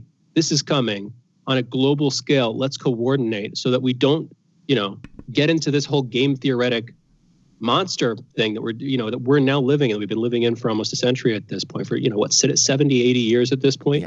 We could have worked that stuff out in advance. I know that seems like a thin margin of hope, but we could have. Anyway, we got to go into a break. Yeah, we assume we can win it, so we don't. It's like we can win it. So what's the point of trying to make a deal on it? It's like this kind of game theory stuff. All right, you guys are listening to Fault Lines with Thomas and Stranahan, and we will be back in a moment with Carmine Sabia. It should be a good one.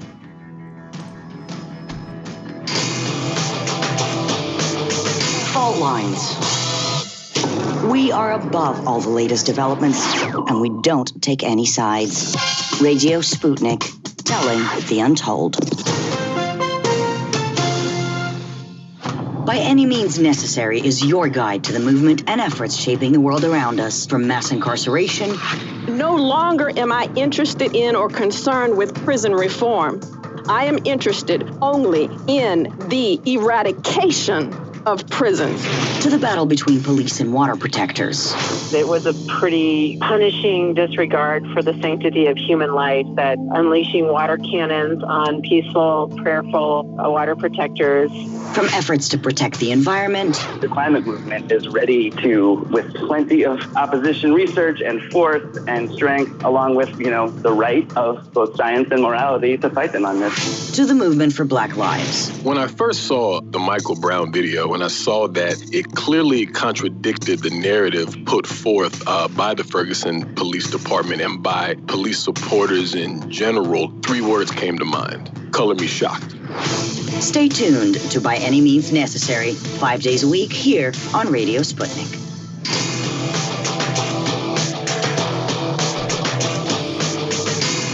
Fault Lines. Welcome back to Fault Lines on Radio Sputnik. My name is Jamarl Thomas. I'm joined by my co-host Shane Stranahan, coming to you live out of our station in Washington, D.C. Joining us for this segment is writer and editor-at-large at thesabiareport.com. We have with us Carmine Sabia. Carmine, welcome to the show, man. How are you doing? Carmine? Okay. Well, I suppose Carmine will be joining us shortly. Oh, there you go. You're here. There we go. I think we've got him. How are you today? You doing all right? I'm sorry. Yeah, man, doing great. How are you doing? We're doing all right. Did you have a good Thanksgiving? Yeah, ate a lot, man. How about you guys? Same. Yeah, I keep telling people, my wife killed it. She did it up this year. So what you want to talk about media and the way that they covered for Joe Biden. Right-wingers have been saying for a while that media is basically a DNC thing, that it's left-wing. I always bristle at this because I always say media is not left-wing, it's corporate. There's a difference in those things.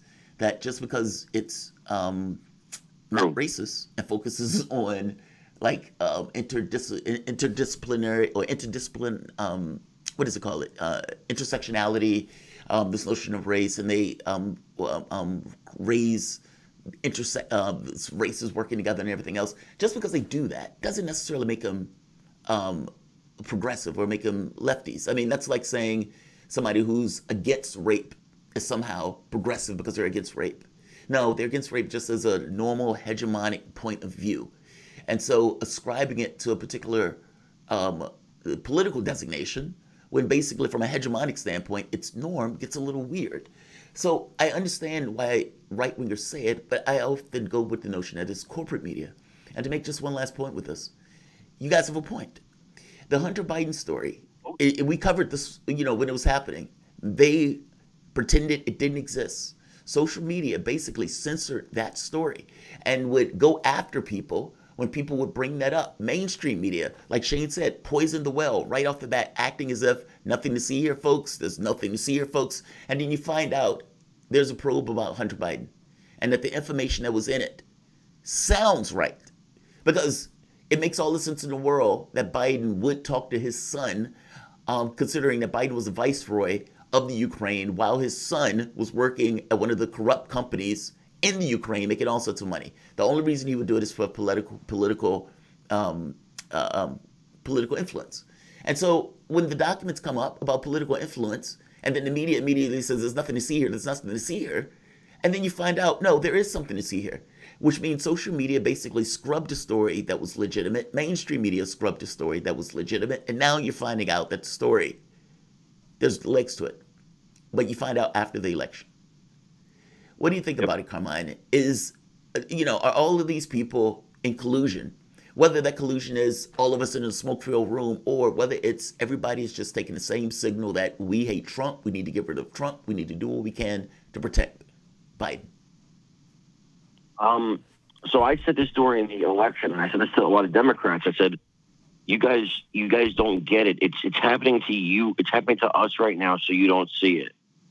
I said, but what's happening is chilling, because for the first time that I can remember, the media's always been pretty left, okay?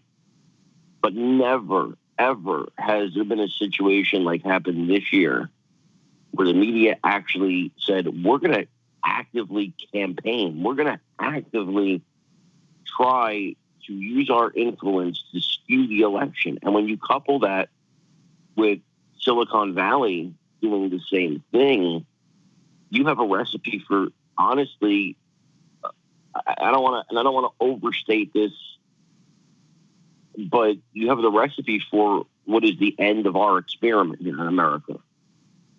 Because what was even scarier to me was the social media censoring and the censoring of anybody who talks about it. And to that end, YouTube purged 8,000 accounts yesterday of any show or any channel that talked about the election being rigged. Now, whether you believe the election was rigged or not is irrelevant. Silicon Valley, YouTube, Facebook, Twitter, this is the new public square. I've been saying this for years. This is the public square. This has to be addressed. It's because obviously the Constitution couldn't see this coming. But this is the new public square. And if you don't have free speech on Facebook, Twitter, YouTube, you are just shouting into the void and nobody can hear you. Now here's Carmine. Thank you for being with us. I want to give, we were having this conversation earlier with Peter Lavelle and George Samueli, and you mentioned the chilling effect. The term that I used was permafrost. It's like with increasing suppression and arguably more importantly, with the knowledge among the public that there is going to be suppression of media narratives that compete with the establishment's narrative. It's like you're creating a permafrost. You're creating this thick layer of impermeable. An impermeable layer. You can't grow. I don't want to stretch the metaphor here. You can't grow a story out of that. In other words, if any given channel, which is likely to dissent against this stuff, which is likely to put out independent news, if they're increasingly, and constantly getting shut down for sharing independent news, you're constantly undercutting any ability to share this stuff. It's like this, recursive long-term process where you're basically shutting down dissent. And it's completely, as far as I can tell, completely unique to this era, because it can happen algorithmically and almost instantly, where as these companies get better at doing this, again, it'll just be faster. They'll be able to immediately target certain stories. There'll probably be more coordination with the establishment, with politicians, with the government to try to shut down stories. Now, the one exception to this, that was sort of the case that I was trying to lay out earlier in the show. The one exception to this is, as far as I can tell, people can still have independent websites. And so what I see happening is, even if people get taken off of YouTube or they get taken off of Facebook, whatever the case may be, they still have their own website. And if they have fans who are following them on YouTube, people have gotten wise to this, they'll point them, hey, I might get taken off of this channel. If you want to follow me, you can always follow me at my website. Now, what could happen, and I don't want to play too much of a Nostradamus here, but there always already since the hints that this is happening, is that like internet service providers or companies that give people servers, they just completely deplatform people. And at that point, I really don't know what you're supposed to do. You are screwed. And it seems like we're not too far from that. Do you have any kind of a silver lining on this whole thing, Carmine? I mean, what's your take? I've got some stuff that I could bring up, but I'm curious to hear from you. What do you think? No, I don't. I wish I had a silver lining, but I actually predict that what you're talking about here is going to happen. I predict this is all going to happen. I believe that you are going to get deplatformed if you don't follow the narrative. I believe that Big Brother is coming in the form of the Democrat Party basically teaming with the media and social media to create a one world view. And I'll actually take it a little further. It's not just the Democrat Party. I actually like to call it the Uniparty.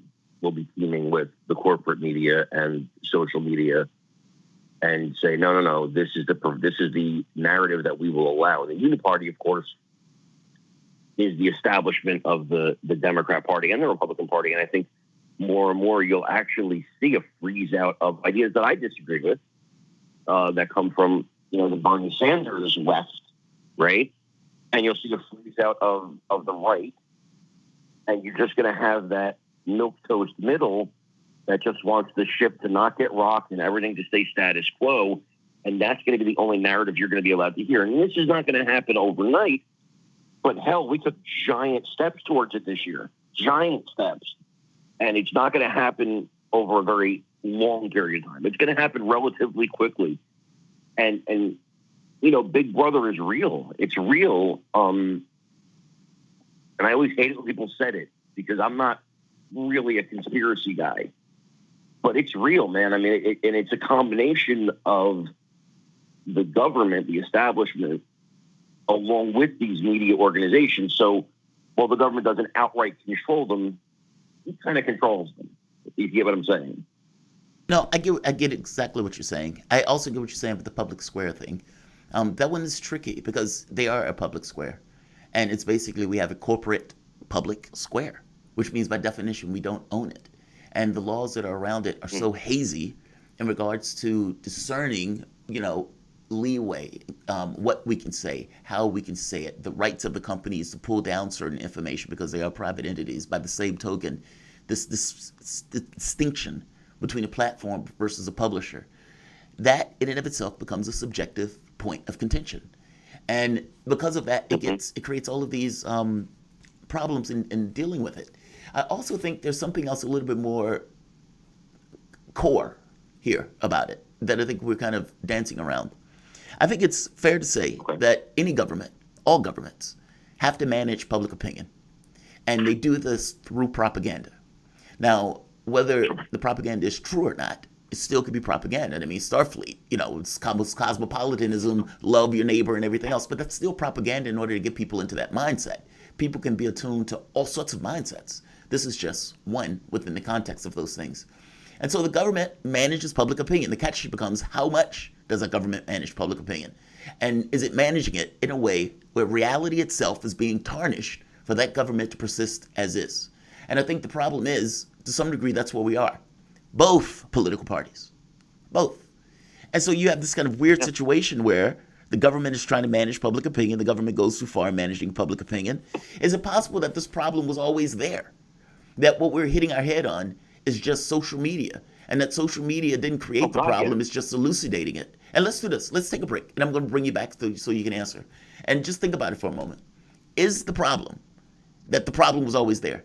that the public's opinion was always managed. The only difference is you had mainstream media that would give a story, and that story oftentimes didn't coincide or didn't deviate, or at the very least not drastically, from the government. Social media shows you something else that gets you the different message, and all of a sudden you have the mechanisms that created this in the first place, to corral stories and for self-censorship. Those mechanisms that were already in place for mainstream media and the way that worked, be it print or be it mainstream, now are falling into social media. And what we're seeing is basically those mechanisms at play. Meaning social media didn't create this problem. Well, this problem wasn't something that originated or started in social media. The problem was always there. Social media just basically elucidated it so people can see it as the mechanisms come into play to try to corral that speech. Let's do this. Let's take a break, and I want you to answer when you get back. This is Carmine Sabia, writer and editor at large at the Sabia Report. You can find Carmine on Twitter at Carmine Sabia, and you can watch Carmine Sabia's show by going on SabiaReport.com. This is Fault Lines with Thomas and Stranahan. We will be back in a moment. Fault Lines. What do we want? News, politics, and culture. When do we want it? Wait, we weren't finished. News, politics, and culture without the red and blue spin. Okay, so now when do you want it? Daily from noon to 2 p.m. Eastern Time. Okay, satisfied now? Never. Tune in to Political Misfits on 105.5 FM in Washington, D.C. and on 102.9 and 104.7 FM in Kansas City, Missouri. Daily for our analytical fix. No surrender.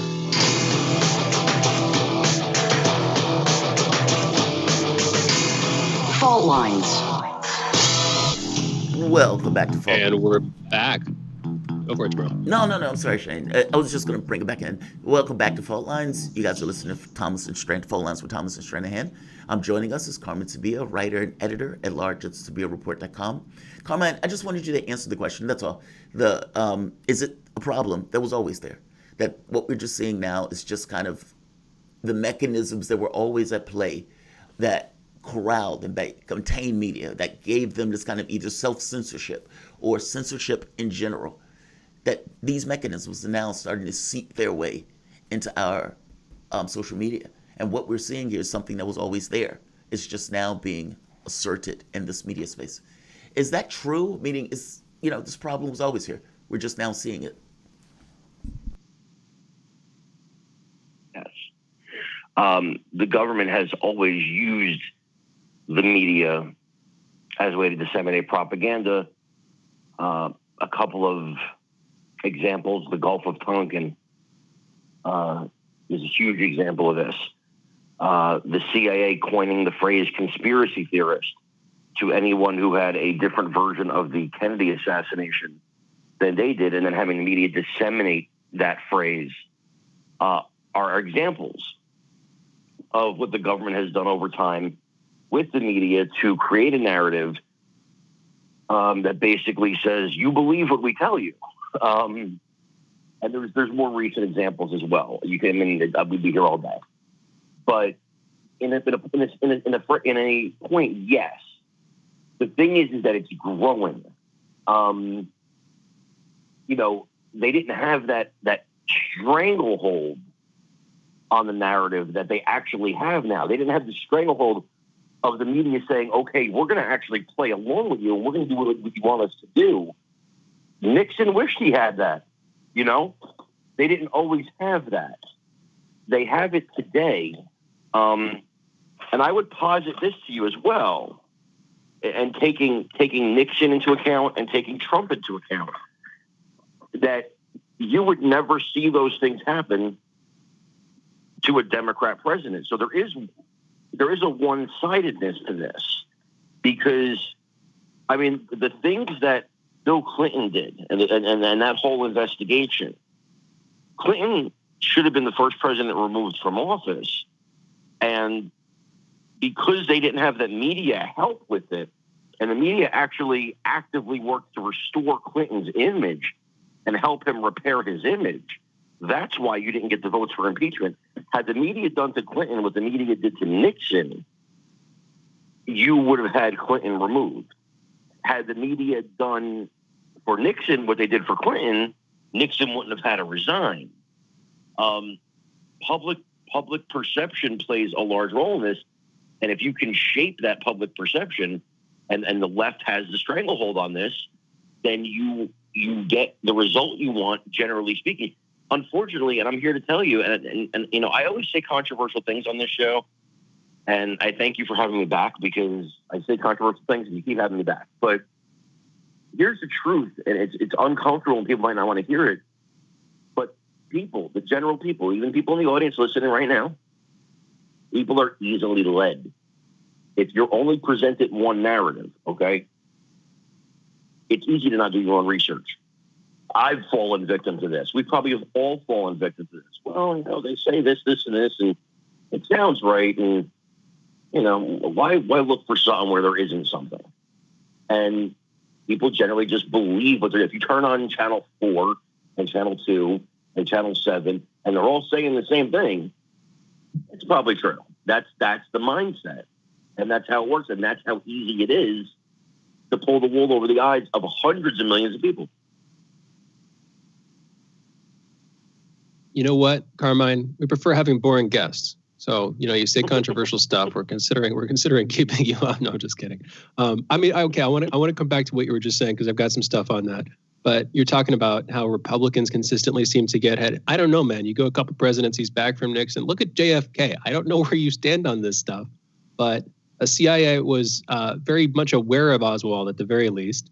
And, you know, whatever you think actually happened there, I think that it might happen to both sides. Anyway, I think people are easily led. And I think that what we're seeing, you know, the fact that they are having to do this because people are simultaneously also curious. And when they're given conflicting points of view, when they realize that they've been hoodwinked to a certain extent, and they want to find out more. And it's only easy to lead people if you have a monopoly on the distribution of information.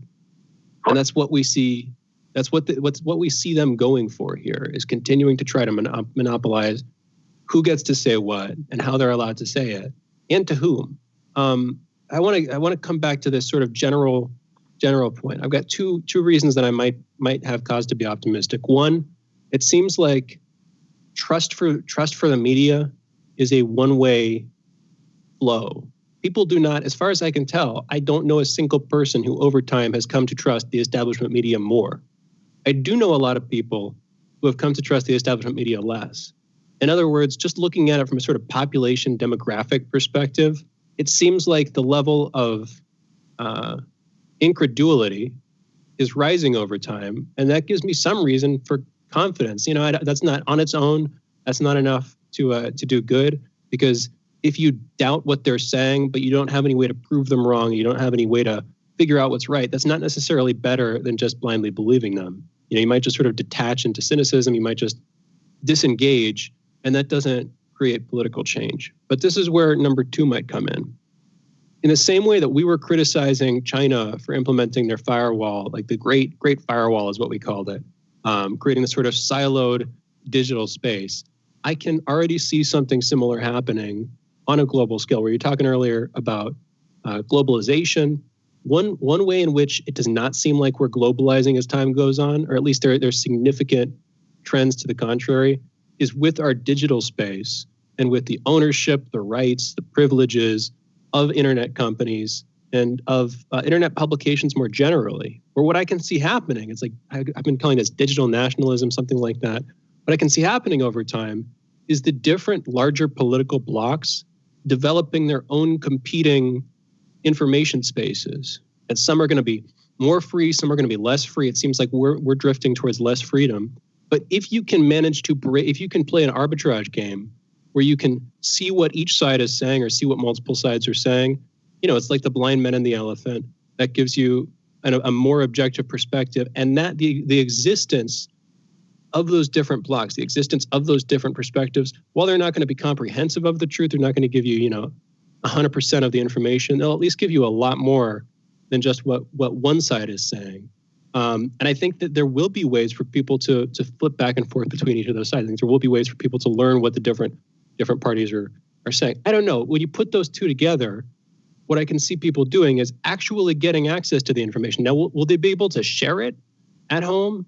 Not necessarily, and that's where it gets ugly. That's where it's like going to be. I think, like in the Soviet Union, there was samizdat, like hidden literature, sort of suppressed information that was privately distributed. We might get something like that.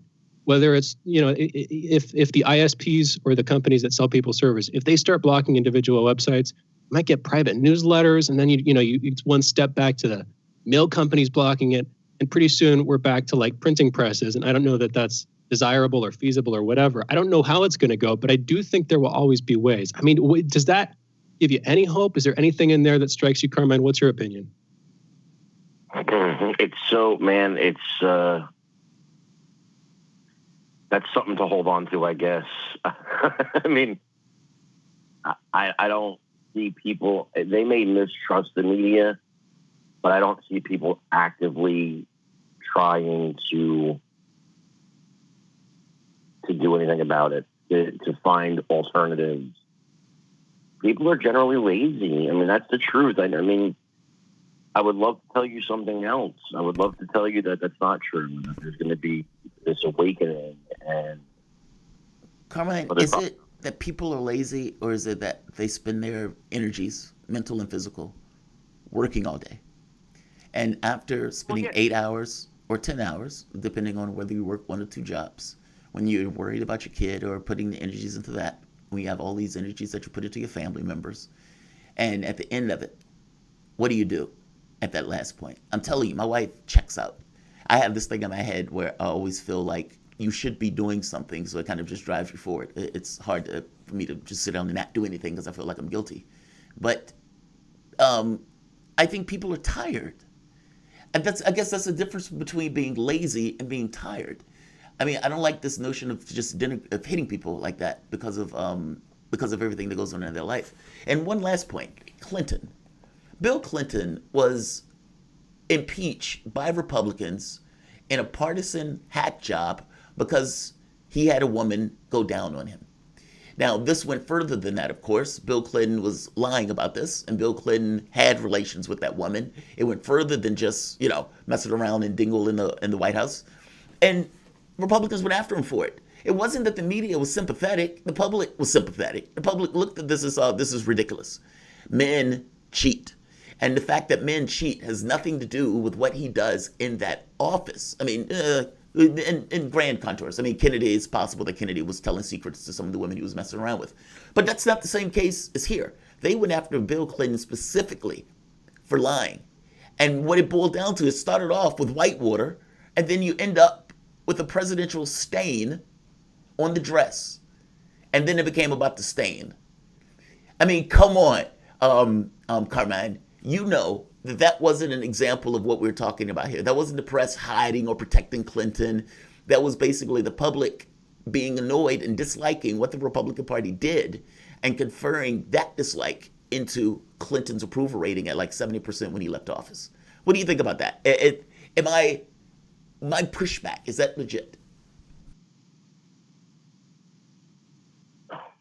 I understand what you're saying.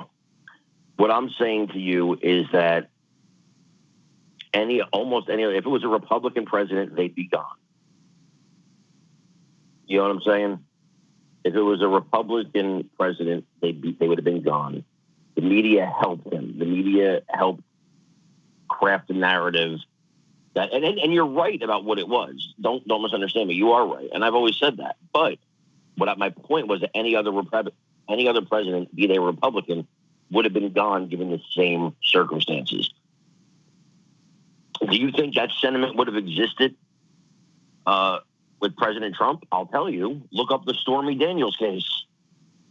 Yeah, but that didn't take Trump out of office. I mean, the Stormy Daniels case didn't have... No, but look how the narrative was different. Oh, that he paid off a porn star? Well, he paid off a porn star to shut up. I mean, that's a different narrative because it's a different situation. I feel you, Carmine. Look, let me say this. I agree with your grand contours. Shut up. Yeah, I agree with the contours. Where can people find you, Carmine? Well, definitely you can find me at rockfin.com/Sabia Report. Find me on YouTube and Facebook just under Carmine Sabia. And of course, at USA Herald, at Conservative Brief, at PJ Media. All right. Well, again, this is Carmine, writer and editor at Sabia Report. Carmine, thanks for coming on the show, man. I always appreciate it. You guys are listening to Fault Lines with Thomas and Stranahan. We're going to go into a slightly early break. I think it's about 30 seconds. But we will be back with headlines.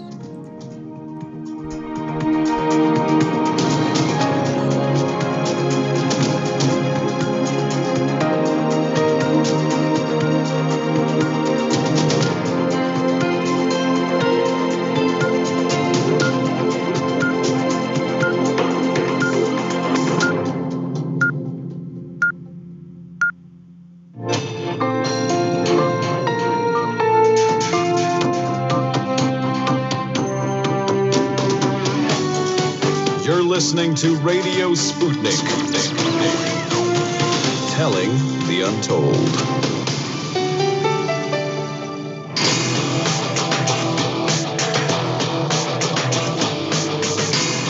Fault lines. Live from across the divided states of America, it is now time for our last hour this week, the last hour of the most disruptive show, covering news and events across those divided states as well as across our divided globe. In the independent corner, I am your political analyst, Shane Stranahan. And in the left corner, I am the indefatigable, the ever-vigilant, the last man on the wall with my co-host, Shane Stranahan, your political analyst, Jamarl Thomas. And together we are Fault Lines with Thomas and Stranahan. Let's go into the headlines here. First up in COVID news, at least 2,923 new coronavirus deaths and 223,570 new cases were reported yesterday, December 10th, in the United States. In North Texas, a medical examiner's office has brought in 2 refrigerated trucks to store dead bodies in response to low capacity amid a surge in coronavirus cases. Many of the hospitals and larger funeral homes in the Fort Worth area have reached their storage capacity or will soon, according to Tarrant County's chief medical examiner. The Tarrant County Medical Examiner's Office, which has a capacity normally of 100 bodies, said that each truck can store 50 bodies. Officials expect to start using the trucks in the next few days. Yesterday, a United States government advisory panel to the FDA has endorsed the Pfizer-BioNTech COVID-19 vaccine with a 17-4 vote in favor of the vaccine. That's a critical step towards the vaccine's final approval for eventual distribution across the country. The country of Australia has canceled an order for 51 million doses of a COVID-19 vaccine being developed by CSL Limited and the University of Queensland after some trial participants had false positive tests for HIV. The government said Friday it's replacing most of the CSL doses with more purchases of other planned vaccines. Australia has ordered an extra 20 million shots being developed by the University of Oxford and AstraZeneca and 11 million more Novavax Inc. doses. AstraZeneca, the British-Swedish company, has accepted an offer from Russia's Gamaleya Institute on cooperation in order to see whether their 2 COVID-19 vaccine candidates can be successfully combined. The vaccine developed by AstraZeneca in collaboration with Oxford University demonstrated 62% efficacy, while the Russian medication demonstrated a rate of over 95% efficacy. Be curious to see if they're combined, how that number changes, how the efficacy changes. Africa's top public health official has said that, quote, it will be extremely terrible to see, end quote, rich countries receiving COVID-19 vaccines while African countries go without it, especially as a new surge in cases begins on the continent of 1.3 billion people. African Centers for Disease Control and Prevention Director John Nkengasong warned on Thursday that Africa might not see vaccines until after the second quarter of 2021. Nkengasong called it a moral issue and urged the United Nations to summon a special session to discuss the ethical and fair distribution of vaccines to avoid, quote, this north-south distrust in respect to vaccines, which is a common good, end quote. Back to the U.S. Politics, President-elect Joe Biden and Vice President-elect Kamala Harris, who defeated President Donald Trump in one of the most bitter presidential elections in U.S. history, are listed on Time Magazine's cover as Persons of the Year for 2020. Jamarl and I, every time we mention this, give it its fair due of scorn. And this is ridiculous. Again, it brings to mind Obama getting the Nobel Peace Prize. That was obscene. This is perhaps more obscene. I'm just I'll just say this. At least there's so many different ways they could have handled this better. So many other figures they could have put on the front. I gave 3 options earlier. We'll bring them back up. George Floyd is one that would have struck many people in the heart this year after this summer's protests and of course this summer's events, killing of George Floyd. You could have a medical personnel, like a nurse, wearing a mask on the cover as one of these figures' most important types of people. You could have had an essential worker, which again, a lot of folks were working, supporting the economy, keeping things going, while the rest of us, and I do mean us, I was pretty much safely locked up at home. And we should, I think, give praise where it's due, and I don't believe it's due to Joe Biden and Kamala Harris. Jamarl, I want to get through the rest of these headlines. We got a bunch of stuff. What's your take? The least people to deserve it of everybody in this country, the 2 people who least deserve this is Joe Biden and Kamala Harris. Let's be very clear. Joe Biden spent 47 years putting together a system that basically fell apart. Whether you want to talk about the cops and that mean-spiritedness in the justice system that Joe Biden basically was at the top for years, working on. I mean, we're talking about the death penalty right now. Joe Biden, you can go back, look at the videos with him attacking Ronald Reagan for not putting more people to death. Joe Biden saying, we gave you the power to do it and the president isn't doing it. Now people are browbeating Trump for it. Joe Biden was that guy who was on that death train. The criminal justice system, the fact that George Floyd died to some degree could be put at Biden's doorstep just from the laws that Joe Biden had been put into place and the point of view that came from the top. Yes, this is ridiculous. The anonymous worker would be infinitely better choice. I mean, and you don't even have to show the person's face. Just have the worker in a mask. Whether that's nurse or whether that's the person who had to work at that store to ensure that you got your, coffee and your donut when you went back to your house to be on your computer for work. Like this is horrible. And one other point, I want to go back to the last one just for one moment. This notion of the morality around the COVID-19 vaccine. That is such a weird argument to me. Under normal circumstances right now, the overwhelming majority of the world lives off of like $10 a day. You have a good share of that lives off $2 a day. The world is ensconced in poverty. Even poverty in the United States, oftentimes that poverty in the United States in comparison to poverty elsewhere, well, it's not there. It's not that deep. It doesn't dig in you. You have a toilet. Some of these guys don't. You have running water. Some of these places don't. And let's be clear, some places in America don't have those things. When Rahm Emanuel has lead running through the pipes and doesn't do anything about it, well, that's somewhat of a big deal. Yes, you have running water, but you're drinking lead. So we have these problems in the U.S., but across the world. I guess my point is, what's the difference between a person or a group of people that are sick, let's say with cancer, with AIDS, with Ebola, with some other kind of illness or disease that the rest of the world basically pays no attention to, and those people die of those illnesses? What about people who are homeless? Or what about people who don't have enough food? What is the difference between this kind of moral argument, this moral case, that we must ensure that the COVID-19 virus get to all of these people, but in normal circumstances, it's okay that those people entirely go without? I don't get the difference. If they don't, I get COVID is a killer. Yes, I get many people can infect other people. Get it. But so is poverty. So is not having a home. So is being exposed to the elements. So is not having food. So is these other diseases that people don't have the ability or the money to get treatment for. And what's the difference between people saying now getting the COVID vaccine is a moral and ethical issue, but in normal circumstances, people dying of diseases and exposure to elements, that's not? I just find it weird. What do you think, Shane? I mean, I know I've deviated to some degree on this from the time because I think the timeline coverage is so ridiculous. The other one is really profound to me in regards to the argument that's being made. Why this? Why is this ethical, but somebody living on the street or being hungry is not, just because they don't have COVID? It's true. We could talk about that. I agree. Frankly, I agree. I mean, it's top of mind because it's top of mind. And we're bringing it up now because there's a worldwide pandemic, but there's a global poverty situation that still hasn't been solved. Seems to have gotten better in some ways, but in other ways, countries that were destabilized seem pretty unstable still. There are different sides of this, whether it's global disease. I mean, I'm going to bring in the slightly more controversial one. You can talk about aging. You can talk simply about how specifically in the United States, due to our healthcare system, again, this is back at home. I'm not talking about the world, but like the average lifespan has dropped continuously for the last couple of years. The expected lifespan, that's not good. I mean, if you could extend people's, only in the U.S., admittedly, but if you could extend people's lifespans and health spans by wide margins around the world, I don't buy into the overpopulation stuff. I don't buy into those arguments at all. We can talk about that some other time.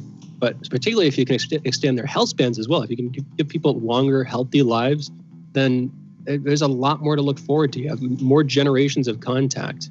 And if you can do that on a global scale, then, I don't know, there are all these arguments about what that might do to the culture, if that would lead people to act more responsibly and with more social sensitivity, because instead of sort of, having their lives condensed into one sort of hedonistic experience, they have more contact with their children and their children's children. If there's some obligation, responsibility, sensitivity that leads them to develop. Anyway, that's another conversation. We got headlines here.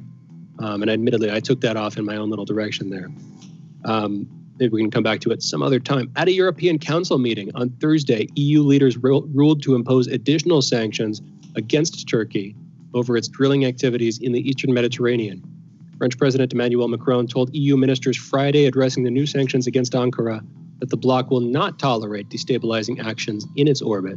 Speaking during the final day of the European Council meeting, Macron added that the bloc will nevertheless remain open for dialogue with Turkey. I just want to point out, that almost goes without being said, if they shut down dialogue with Turkey, I don't know if all hell would break loose, but I feel like it would fairly quickly. I don't know what that looks like. Wouldn't they, they'd be pushed out of NATO at that point. If they were pushed out of NATO, they probably have to side very quickly with Russia. You just have, like with Russia, you just have this very quick realignment. And given Turkey's involvement in Syria, in Libya, in Cyprus, it'd be this complicated. I don't know. Complicated thing. Anyway. I don't know if there's a way of pushing. I don't think there's a mechanism to push people out of NATO that I'm aware of. I mean, I could be wrong, but the people we've had on said that that's not a thing that we're aware of. I mean, I suppose, you can create those mechanisms.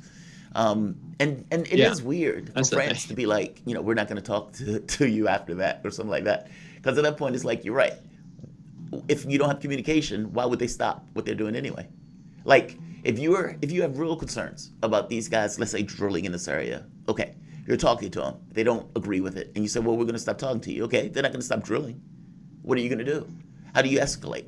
I hear you. Wait, no, Jamarl, we got a bunch more headlines here, and I can't push this one because we don't have a guest. We've got to pre-record this. I just want to make sure. I'll try to rush through them. And I commented too. That's my fault. Didn't mean to elicit. No, dude, go for it. Elicit more commentary.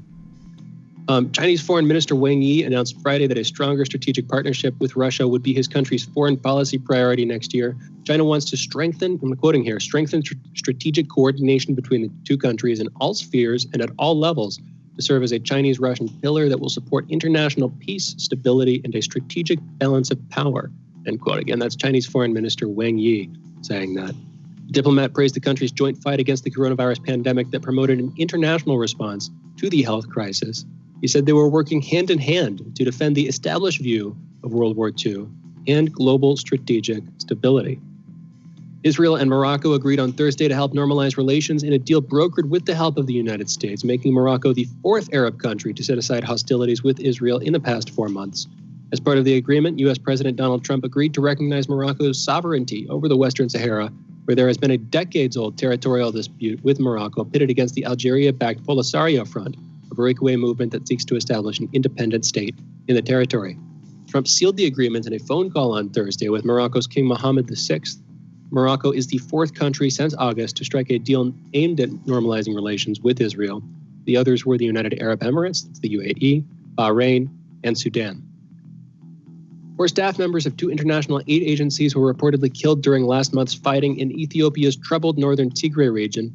The Danish Refugee Council reported the deaths of 3 security guards, while the International Rescue Committee said one of its staff members was killed. And in our last headline this morning, this came out last night, Toyota is reportedly on the verge of rolling out the first solid-state battery-powered EVs this decade, electric vehicles, and that it will be unveiling a prototype in 2021. Toyota promises that the new battery will, quote, be a game changer not just for electric vehicles, but for an entire industry, end quote. I'm sure they're talking about batteries there. Solid-state batteries are expected to become a viable alternative to the usual lithium-ion units that we see in most electric vehicles today. These new power packs offer greater energy density as well as lower risks of fire. Toyota claims that its newly developed batteries can also enable a maximum electric vehicle range of 500 kilometers in one full charge and a 0 to 100% charging time of just 10 minutes, all with, quote, minimal safety concerns, end quote. The car maker adds that with these new batteries, its EVs will boast a maximum range that's double of what it would have been able to achieve with a traditional lithium-ion battery.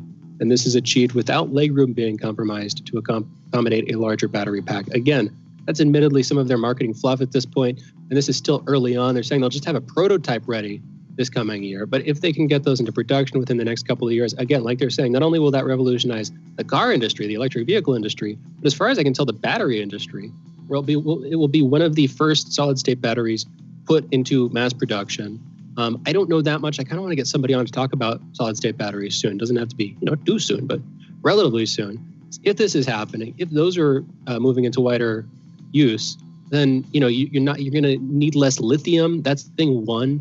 As far as I can tell, no longer going to be a resource bottleneck, and it's just another kind of advanced battery. Anyway, got to wrap.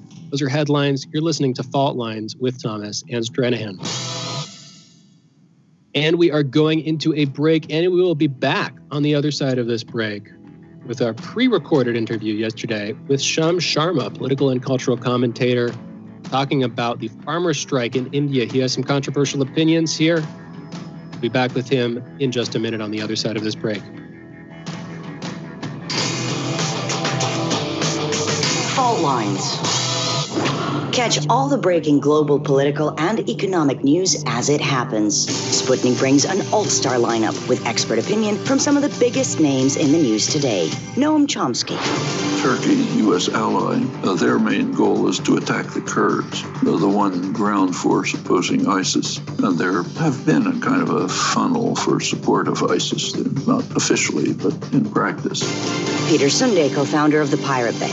We don't have any sort of democratic control over the internet. And I think that we're very naive when we think that the internet itself is intrinsically good. It's not. It's just a very neutral technology that is being used for good things, but more and more being used for evil things. Icelandic Foreign Minister Gunnar Bragi Sveinsson. Increased activities in the Keflavik airbase, and that has to do with more activities from the Russian Northern Fleet in the ocean around Iceland, and also, of course, these usual flights of the bombers. Robert F. Kennedy Jr. We're the ones that destroyed the government of Libya. We're the ones that, in a pipeline dispute, that helped destroy the government of Bashar al-Assad in Syria. We're the ones who invaded Iraq. Former U.S. Secretary of Defense William Perry. The hostile relationship between the United States and Russia today is dangerous for both countries, not because either country would actually want to start a military conflict, but because there's always a danger of blundering. Sputnik talks to the brightest minds in politics and current affairs to find out what's really happening. Tune in.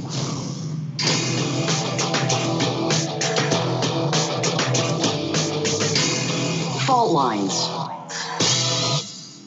Welcome back to Fault Lines. My name is Jamarl Thomas. I'm joined by my co-host Shane Stranahan, coming to you live out of our station in Washington, D.C. Joining us for a very interesting segment for something that has been taking place in India. We have Sham Sharma, political and cultural commentator and creator of the Sham Sharma Show, a voice in India's indigenous culture. Looking past ethnic bias and misinformation, he examines politics, culture, and pop culture while striving to debunk bias against India's native culture and campaigning that all cultures and ideas to be judged on their merits, history, and actions. Hopefully, having fun along the way. Sham, welcome to the show, man. Thanks a lot, Jamal. Thank you, Shane. It's great to be here. As we were talking before the show, something big is taking place in India right now that seems to not be getting as much attention as there seems to be a massive strike going on, a worker strike going on in India. Now, and I'm just going to read this blurb. On Thursday, some 200 million workers held a one-day general strike in India. This massive day of action was called by 10 trade unions and over 250 farmer organizations and accompanied massive protests and near total shutdown in some Indian states.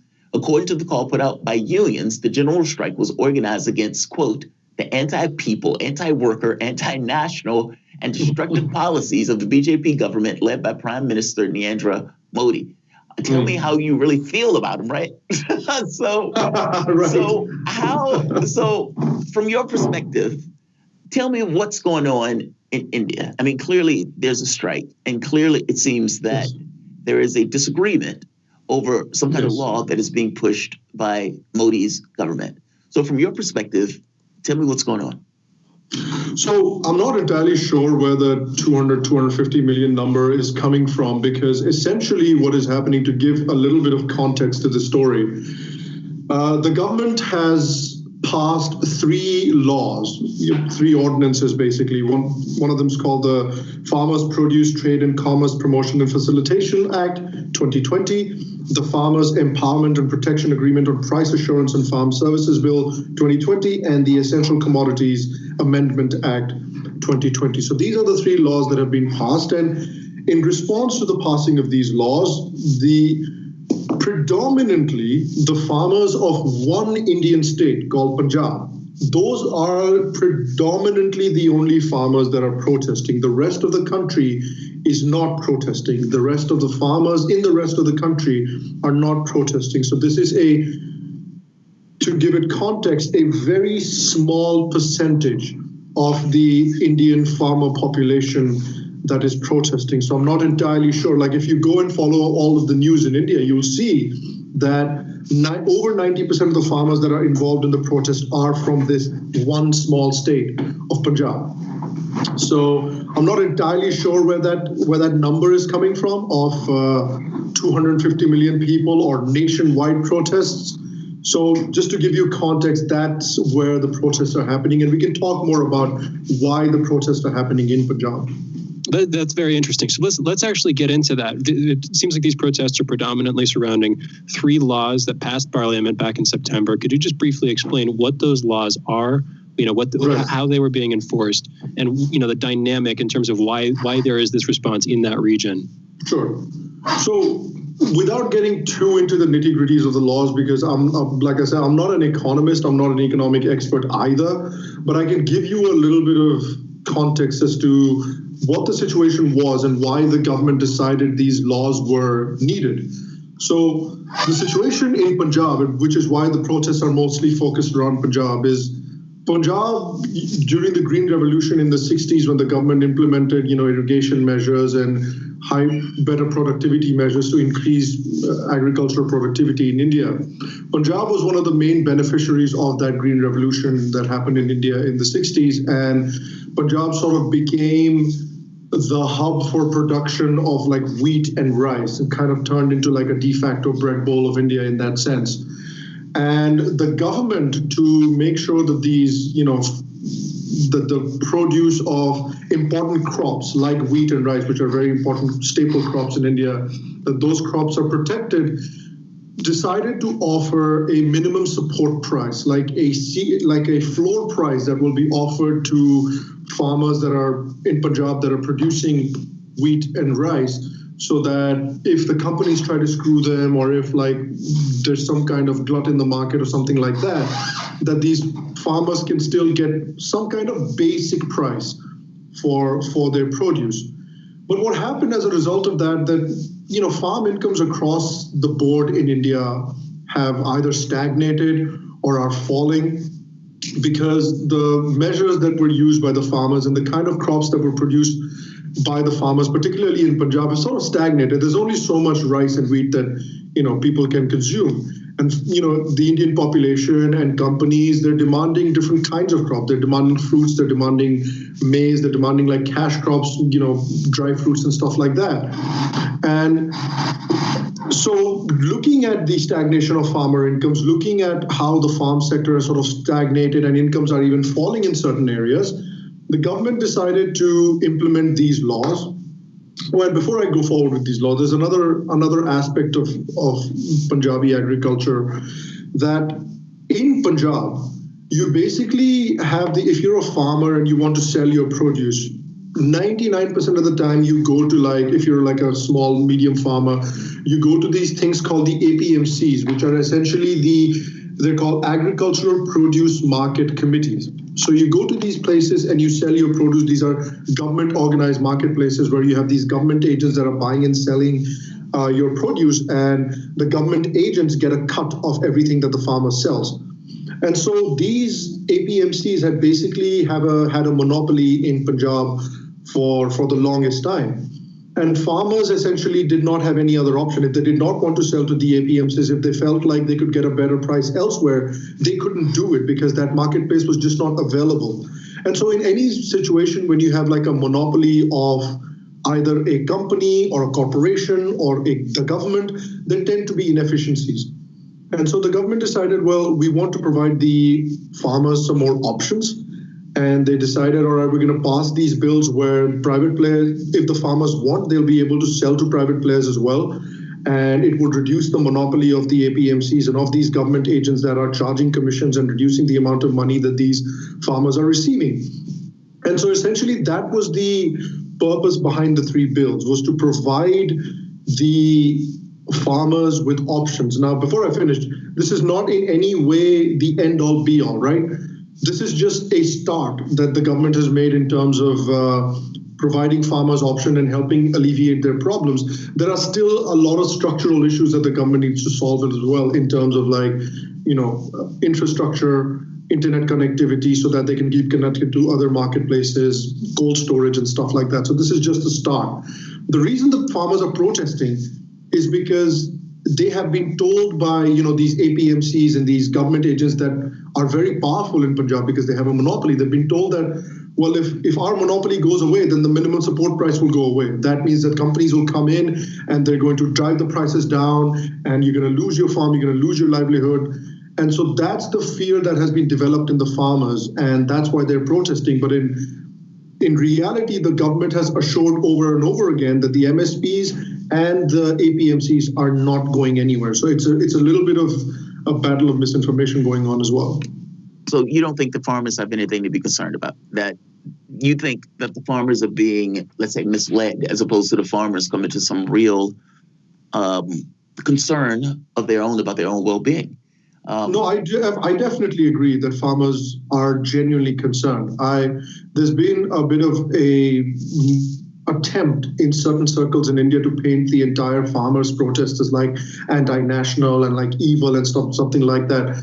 I don't think that's generally speaking the case. There are some bad elements that have infiltrated the protest, but generally speaking, farmers are worried. And I do think, yes, that they have been misinformed in a lot of ways. And I do think that there are certain good worries as well in terms of, well, we don't have that kind of online connectivity with other marketplaces. So if the APMCs go away, which they won't, then what will we do? Who will we sell it to? Do we have protections against these corporations? And do we have proper storage facilities? Do we have proper transportation facilities? So I think that concerns are genuine, but I also think that there's a lot of misinformation going around. And specifically, we keep coming back to this. I want to come back to it now. Population of Punjab, the region that you've been talking about, approximately 28 million people live there. You've been saying that, you don't know where these numbers are coming from. 250 million is the number that's getting circulated internationally. That's the number that we were reporting this morning, frankly, because, that's what's in the news. Right. Where do you think the gap is coming from? Why do you think, just taking your word on it, why do you think this is being misreported? Where do you think that misreporting is coming from? Is there a motivation there? What's your take? I do think there is a motivation there because unfortunately, the situation in mainstream English media in India and in the West, if you followed any mainstream, especially English language media in India and the West over the past 4 or 5 years, it has a very clear intellectual bias towards a particular kind of political ideology and a very clear intellectual bias against the Modi government. Now, you can make the argument that in certain cases that bias against Modi is actually warranted, and I agree. In certain cases, the Modi government is by no means perfect, or he's by no means an ideal leader. But there has been an attempt to hijack, good faith protests against the Modi government and insert sort of their own ideas about what the Modi government is and what the Modi government does in these protests. This happened, last year when Article 370 was revoked in the Indian state of Jammu and Kashmir. People started to paint that as some sort of fascist movement, as some sort of, encroaching fascism over Jammu and Kashmir. When the Citizenship Amendment Act was passed, a little bit after that as well, the same people, media houses and political activists tried to hijack those protests as well and create like this very strong anti-Modi sentiment among it. And right now, that's exactly what we see happening with these protests as well. Now, again, I have to clarify, that is not what the general farmer is feeling. The general farmer does not hate India. The general farmer does not hate the government. The general farmer is only concerned about their well-being. But unfortunately, in the media and in the political sort of English analysis circles, there is a very strong ideological bent. Very interesting. You know what? We're going to come back in a minute. We're joined by Sham Sharma, political and cultural commentator and the creator of the Sham Sharma Show, a voice for India's indigenous culture. He looks past the bias and misinformation, examining politics, culture, and pop culture while striving to debunk bias against India's native culture, campaigning that all cultures and ideas be judged on their merits, history, and actions. Hopefully, having fun along the way. You can also follow Sham on Twitter at Sham Sharma Show and on YouTube at the Sham Sharma Show Global. We'll be back with him in just a minute. You're listening to Fault Lines with Thomas and Stranahan. Be right back. Fault Lines. Tough questions are the most powerful weapon we have. As long as you have questions, we'll keep asking.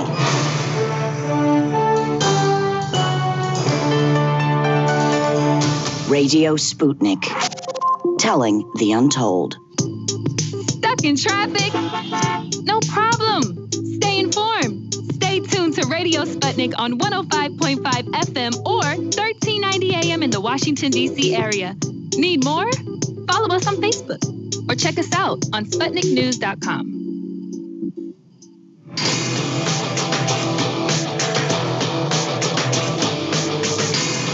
Fault Lines. Welcome back to Fault Lines on Radio Sputnik. My name is Jamarl Thomas. I'm joined by my co-host, Shane Stranahan, coming to you live out of our station in Washington, D.C. Joining us is Sham Sharma, political and cultural commentator and creator of the Sham Sharma Show, a voice for India's indigenous culture. Looking past the bias and misinformation, he examines the politics, culture, and pop culture while striving to debunk the bias against the India's native culture and campaigning that all cultures and ideas be judged on their merits, history, and actions. Hopefully, having fun along the way. Sham, we're having this conversation about the protests in India, and Shane kind of made the point about the numbers that they were calling 250 million. Even if it's 200 million, that is still a lot of people, and it seems to exceed the number of people that are in Punjab. The things that they're asking for. I mean, these things, I've never heard anybody say that it was because they hate the Indian government or they hate India. But I did hear about clear demands, kind of like in the Yellow Vest movement. I mean, this is not something that's partial to India. And in this case, the withdrawal of all anti-farmer laws and anti-worker labor codes, payments of 7,500 rupees in the accounts of each non-tax-paying family. That's interesting. Monthly supports of 10 kilograms of food to needy families, the expansion of MGN regs, Mahatma Gandhi National Rural Employment Guarantee Act of 2005 to include 200 work days each year, higher wages, and the Act's extension to urban industries, stop the privatization of public sector, including the financial sector, and stop corporatization of government-run manufacturing and service entities like railways, ordnance, factories, ports, etc. The withdrawal of draconian forced premature retirement of government and PSU, public sector employees, pensions for all, scrapping of the national pension system, and reimposition of the earlier pension plan with amendments. I guess I'm saying it seems to go beyond just the farmers and their specific lot of privatization. I mean, this is pretty much a full excoriation of the government by a lot of people. I mean, how many people do you think are out there? Let's say the number of 250 is inflated, 250 million. What number would you give that are out there? And are these demands reflective of what those people are out there for? I would say about 5 or 6 million are the number of people that are most likely out there. I'm not entirely sure how these organizations have reached the conclusion that there are 200 million people out on the streets. That's a lot of people. The number you just gave, that's like 2% of the total. I mean, just again, 5 million compared to 250 million. That's nothing compared to it anyway, you were saying. Yeah, I mean, for 250 million to be out on the streets, every single man, woman, and child in northern India would have to be on the streets. And clearly that is not the case. People are still going to work. People are still working in their farms. The entire state of Punjab is not lying empty. So it's pretty much impossible. I'm guessing what people are saying is that in the UK, some groups are also protesting, and in Canada, some groups are also protesting, and they're maybe counting that, and even counting those groups, it can be nowhere close even to 200 million. Like, I'd love to see how they calculated that number, or how they calculated how many people are on the streets. But from what taking your point again, Jamal, you're talking about the list of demands that they have. Another demand that they have posted, and this kind of shows as to how a genuine farmers protest, a group of people who are genuinely concerned about what happens to their farms and what happens to their incomes if the private sector is allowed to come in, and if the monopoly of the APMCs is broken apart in Punjab. What shows how this genuine farmers movement there's an attempt to hijack this movement is if you look at the list of demands, there's another demand that's been added is that you must release from jail all the people that were involved or had been jailed in like anti-CAA protests. So the anti-CAA protest happened late last year and early 2020, where the Indian government passed the Citizenship Amendment Bill, which was basically designed towards helping the Hindus, Buddhists, Sikhs, Jains, Christians, and Parsis, Zoroastrians of Pakistan, Afghanistan, and Bangladesh that are facing, complete ethnic cleansing in these countries, and allow them to come, allow the people that have already come to India to stay in India and gain citizenship of India, rather than having to go back and get ethnically cleansed. So there was a protest against that, hey, why aren't you including Muslims as well? And what happened as a result of that protest is that there was a bunch of people that illegally blocked a main road between Delhi and Noida, two big cities in northern India. And they had blocked it for 3 whole months. And there was certain people had overtaken those protests, and it led to a lot of anti-Hindu sentiment, anti-Hindu chanting. And eventually it culminated in riots in Delhi, which led to the loss of lives of 50 people. And so the government had arrested certain people that had spread that radicalization and that had encouraged these riots that led to the deaths of these 50 people. And now the farmers' protests demands are saying, well, release those people. What does that have to do with the concerns of the farmers? Absolutely nothing at all. Then why is this demand in the list of what farmers are doing?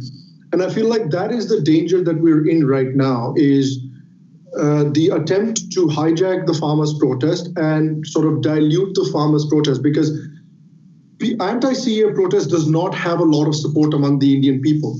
Farmers' protest has a lot of support among the Indian people. But if these people hijack these protests, then I'm afraid that it is going to lead to sort of distancing of the Indian people from the farmers' protest, and I don't want to see that happening.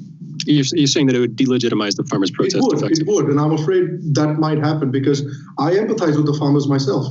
That's interesting. Okay, I want to talk about another strike happened earlier this year when we were reporting on this stuff on fault lines. I think at the time we were talking about the assassination of Soleimani, the aftermath of the Puerto Rico earthquake. I think we did briefly bring this up. I think we briefly talked about it, but I don't remember actually investigating it. This is when other hosts were hosting the show in any event.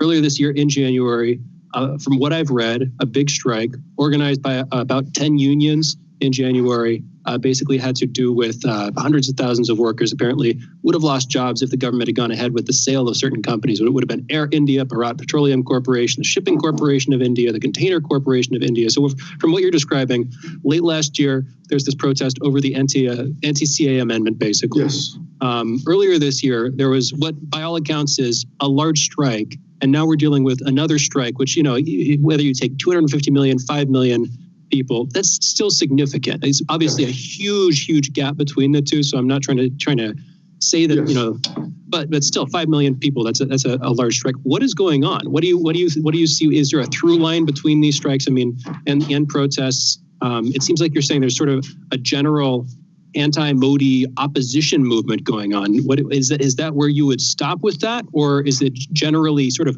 wider problems culturally? I mean, as a sort of outsider who is admittedly a novice when it comes to knowledge of Indian politics, what's your take?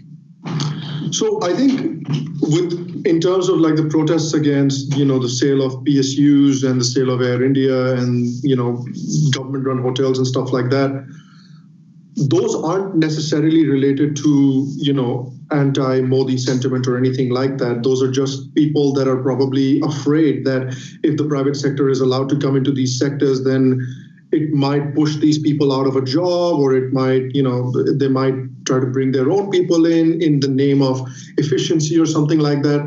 But at the end of the day, the problem, Shane, with these PSUs and the Air India and the hotels that, the government has been running, is that they've been running extremely inefficiently. The government has, over the past few decades, completely ran Air India into the ground. It is not a profitable operation at all. It has been hemorrhaging money, and it has had to lay off employees anyway. The only reason that it has employees right now is because the government says that, okay, well, we can't really fire everybody.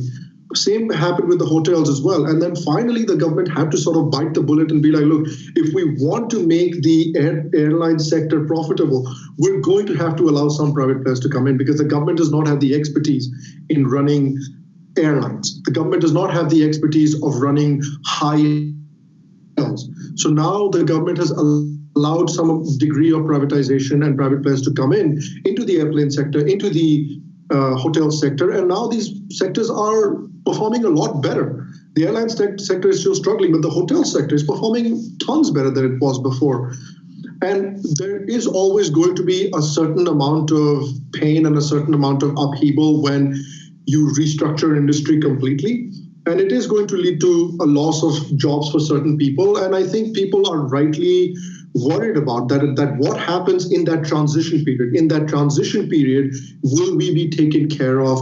Will we be able to keep our jobs?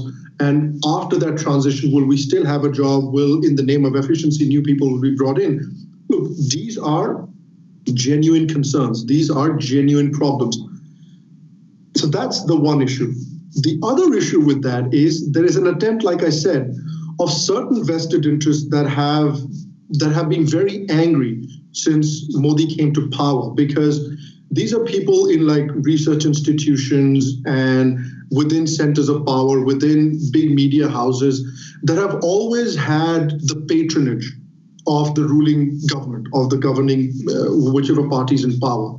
Modi is the only person that came to power without their approval. They did not want Modi to win. And despite these guys not wanting Modi to win, he won twice with a giant majority, which has not happened in 40 years in Indian politics. And they've been very upset ever since then. And so there's always an attempt, every time that there's a genuine protest in India, there's an attempt to hijack it, create anti-Modi sentiment around it, and then morph it into this anti-Modi movement, which at the end of the day, I believe, hurts the protests. Well, I mean, I do remember when Modi first came to power, and I do remember the assaults on Modi. A lot of it having to do with events that took place this past, where they would accuse him of basically a massacre. The restructuring the economy thing to me is so fascinating because to some degree in America, we have to grapple with that. I mean, when these guys talk about the Green New Deal, what does that mean? That's talking about structuring your economy, literally. Or West Virginia. Like West Virginia is like the 48th poorest state, coal country. And the country is now like, yeah, we don't like coal anymore. We want to do something else. Well, what are you going to do about the people in West Virginia? So those guys become Republicans saying, we're not going to leave coal. We're going to hold this, till we die. So I do get it. I didn't realize the government was running hotels in India. Yep. That's amazing. Wow. It is. I understand the airport. Like I understand vital services like rail, transportation, electricity. Like I get those. I'm a little more dicey with things like hotels. Hotels gets a little weirder to me. Fair enough. Like I don't want the government making pencils. They call me a socialist all the time, but I keep saying I'm not a socialist. I think it's weird for the government to do those things. And I think if I might just interject, I'm sorry to cut across you there, Jamal, but if I may just say, Modi is, if I remove Modi's name from Modi's economic proposals and his economic vision for the country and what he has gotten done economically in the country, if I remove his name from the proposals, you'll think it's Bernie Sanders' proposals. Modi's economic vision is still highly socialist. Like he has recently passed something that can only be described as India's version of Medicare for all. He has provided like free cooking gas to like below poverty level families. He has sanctioned massive amounts of government funding to build toilets for people in extremely impoverished areas where they do not have access to toilets and things like that. And so, despite the allegations against the Modi government that this is somehow anti-people, anti-poor, Modi's track record has been extremely socialist. Very cool. Sham, I always enjoy our conversations, whether we agree or disagree. I always think that we have good back and forths, and I always appreciate, the tenor of the conversations. Like I always think they do good. Like Shane said, I am not my knowledge of India is not something that's expansive.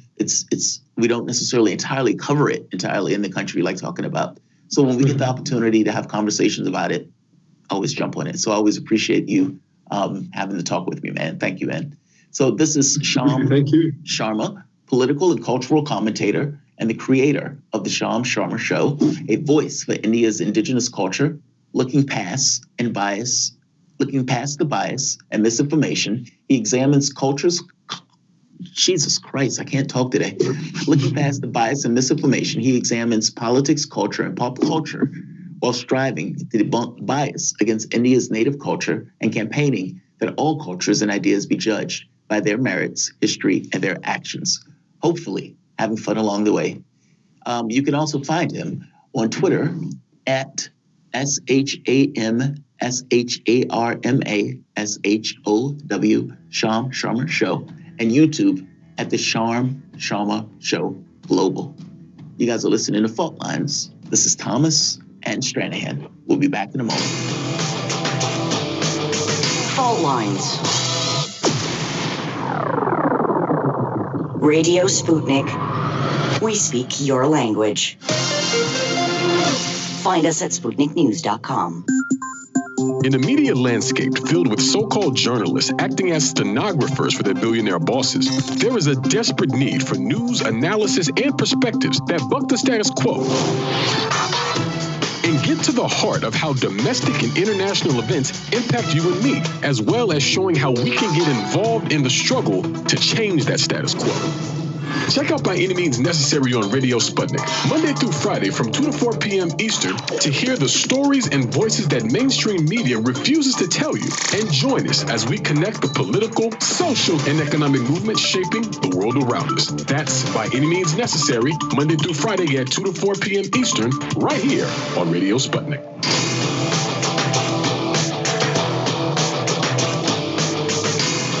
Fault Lines.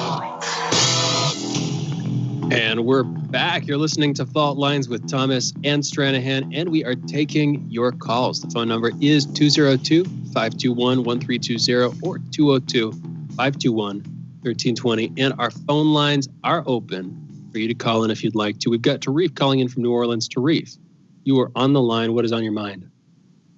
Good morning, gentlemen. Last week I revisited Trump executive order for 2018, which states that it can go after people that dealt with that's messing with voting machines or trying to influence the election by doing stuff against the United States. And basically, it's 45 days after election it takes effect when they come into existence.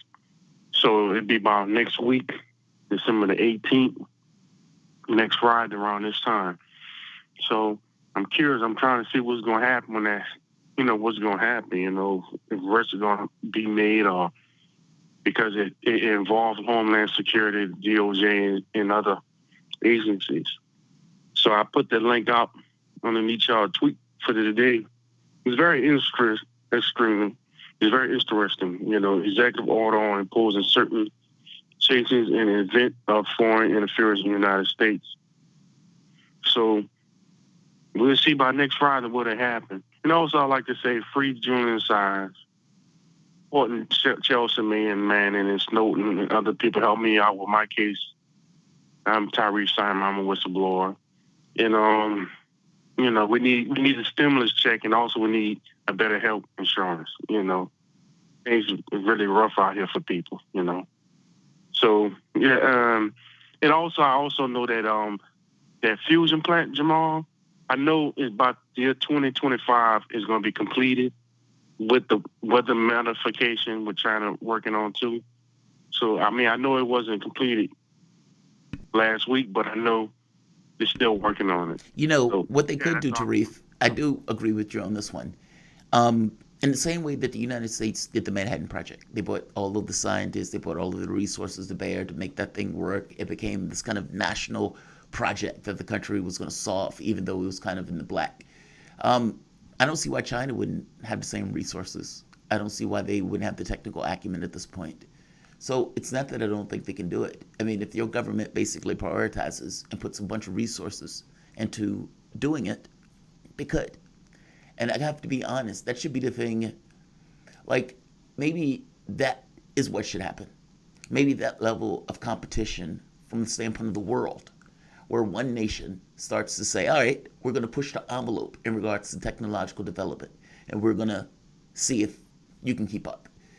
That, at the very least, I don't want it to happen in the context of, Shane brought this up earlier, this notion of competition and the difference between constructive competition, where the people are going at each other, but it's for a higher point, a higher idea in mind, this kind of ideological thing that's overpinning or underpinning everything else, has a ceiling on it.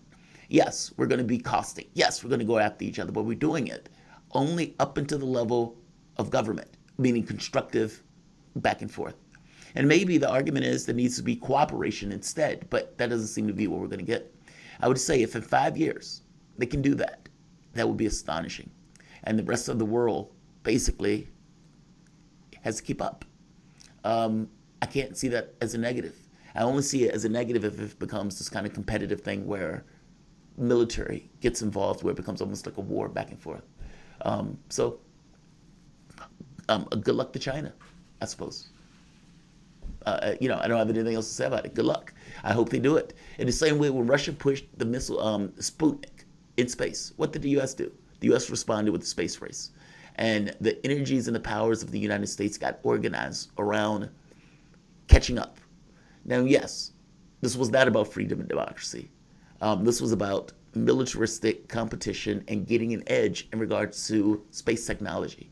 The last thing the U.S. wanted was the Soviet Union to have this kind of advantage in space, because at that point it's a checkmate.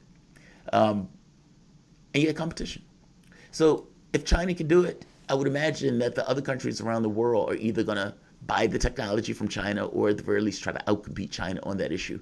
I have zero issue with national projects of this nature. What do you think, Shane? Well, here's the thing. I mean, we already have a couple of, I don't know if they match the scale of the Manhattan Project, but pretty much any one of these, if you're talking about the HL2M tokamak, which is the one in China, if you're talking about ITER, we've talked about that on the show before, that's the sort of European project. Those are on the level of a nation state or above it in the case of ITER. So, I mean, those are like national projects. Again, I don't know how they compete dollar for dollar or man hour for man hour with the Manhattan Project, but some of them certainly do seem to be in the running. So in other words, we do have a couple of those on that scale right now. The problem with it is that, you haven't reached what's called net productive energy. You haven't reached the point at which you're getting more energy out of it than you're putting into it. We already talked about that. I don't mean to beat that horse. Briefly, Tarif, we've got a couple other callers here, but briefly, you mentioned the executive order from September of 2018. The thing with that is, number one, I don't see people talking about foreign interference in the 2020 election other than very possibly like Sidney Powell with the Venezuela, the Hugo Chavez argument. Or I don't know, maybe the accusations of Dominion servers in Germany or whatever. Those seem to be the nearest people have come to it. And then number two is, you said not later than 45, or you said 45 days after the election.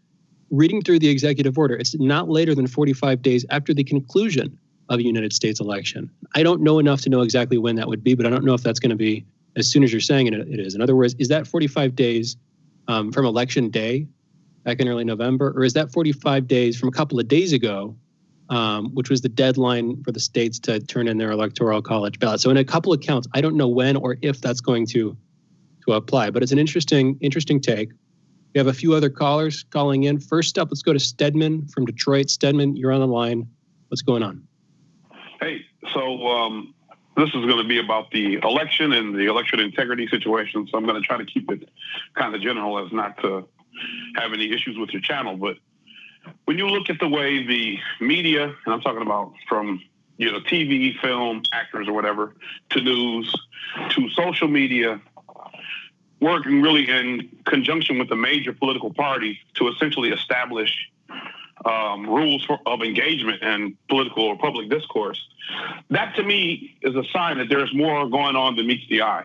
I know that's circumstantial, but given I think the threshold of the court of public opinion is really a lot, it's a lot less than what we see in a courtroom. And I feel like, historically when there were conspiracies happening in government or whatever, they just would let those kind of go. They wouldn't address it, or they wouldn't try to hinder those, people saying Elvis was alive, or that the, lizard people control the government, or that there were aliens before they accepted to tell us that there were aliens. They just let all that slide and you were just whatever. But now when you see the government and social media and media taking an active role to try to squash dissenting opinions, to try to squash people's perspectives, some who believe they have factual evidence to support it. And you justify that by saying, well, the AP is, in the case of Google and YouTube, well, the AP's called enough races or whatever to decide a winner, and enough states are certified, so we're not going to accept anybody spreading misinformation about our elections. When you look at in the case of the Trump situation, they were perfectly fine to push Russiagate. They were perfectly fine to push the Ukraine phone call issue. They were perfectly fine to push the Stormy Daniels situation. I mean, they were perfectly fine to talk about Trump being a rapist until Joe Biden's accuser came forward. And so, you see this, you see how they're all working in lockstep. They're trying to shut out dissenting voices and opinions. That, to me, says that they're guilty of something. Yeah, and it looks like state media almost. I mean, it's like media is colluding with the parties. It's very bizarre. Right. Like the Hunter Biden story specifically is a great example. I mean, like the story was legit. Hunter Biden is under criminal investigation. It is possible that China does have some kind of influence. That's at the very least legitimate conversation. All of the stuff for Russiagate was fair game. Didn't matter how much of a conspiracy theory it was. Fair game. All the Rachel Maddow videos are out there, despite how, at this point, out of her gourd they are. They didn't care. They didn't care about the leaks against Trump on the Ukraine stuff, talking about the conversations that the president was having. They didn't care about the leaks about the Afghanistan stuff. Like, all of this stuff all of a sudden turned on a dime when the political parties got involved. I agree with you, Stedman. There does seem to be some kind of collusion between media and the political space. Shane. Agreed. I think what you're talking about there specifically, it makes me think of the Streisand effect. You know, they call more attention to it by trying to suppress it. And broadly, I don't mean to paint with too broad a brush here, but as far as I can tell, every story they've labeled Russian disinformation is interesting and worth looking into. It's that simple. And that's not the only rule you can follow, but as a general heuristic, that does seem to work. We got one more caller, Brave. It took a little while to get to you. You got about 30 seconds here. What's on your mind, Brave? You know what? I got a lot of notes, but not enough time, so I'll say this. I really enjoyed the show today. I called in for a little morning cynicism with a smile. I just end out with, I think people, we don't get much. So we should take a minute and just go on a little petty parade and enjoy the audio leaks from Biden's Zoom call, especially ADOS. We should definitely just take a few minutes to enjoy the audio leaks and the backlash on the gate. We'll do. We got to close it up. Brave, thank you for the call. Thank you, Jamarl, for co-hosting the show. Thank you to our engineer and our producers. Thank you to our guests, and thank you. That is you for listening. We'll be back on Monday, folks. Fault Lines signing off.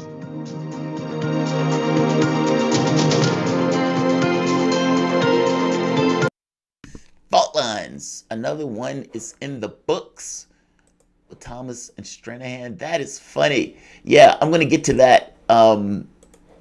Definitely going to get to that. The Hunter Biden stuff, yeah, it's great. The leaks of Biden are great. Basically, you see behind the scenes what he was saying to the civil rights groups. Like, look, guys, I know those progressives were talking me up and talking what I can do, but I can't really do that stuff. I don't believe in doing that stuff. I don't believe the president should be able to do those things with the executive order. So, don't expect much. I am going to work with police defunding or doing something about it, but don't expect much. Yeah, it's weird. So let's do this.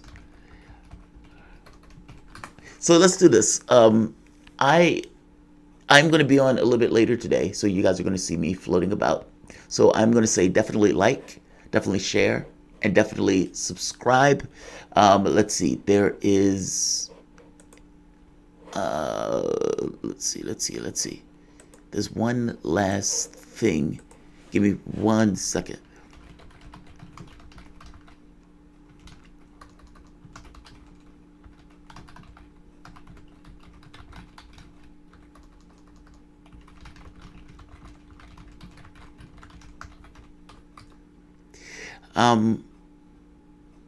Yeah, so let's do this. Let's end this. Definitely make sure you subscribe. Definitely make sure Google's been doing weird stuff with that. So yeah, definitely make sure you subscribe and hit the notification bell.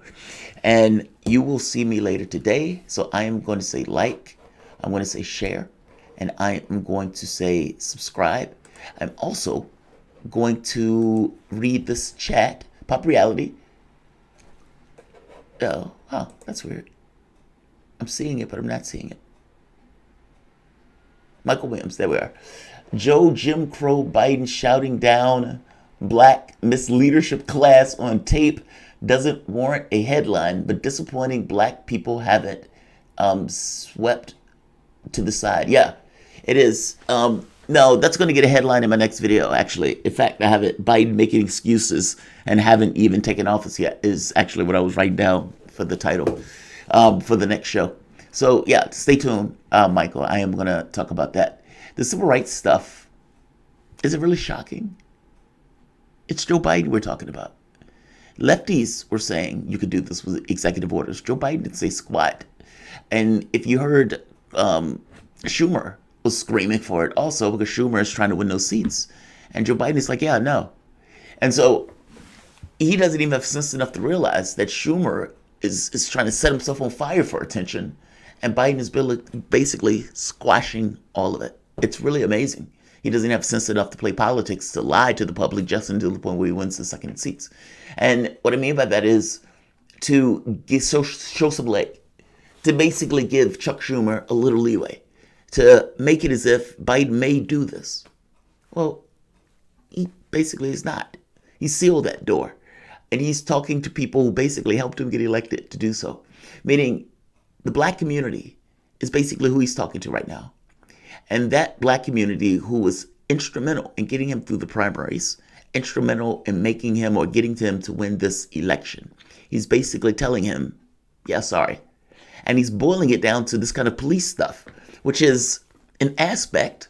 But if you think of the number of blacks, 13% of the blacks in the population, I'm telling you, poverty is a bigger issue than cops. Poverty bites into people even when the cops are not an issue.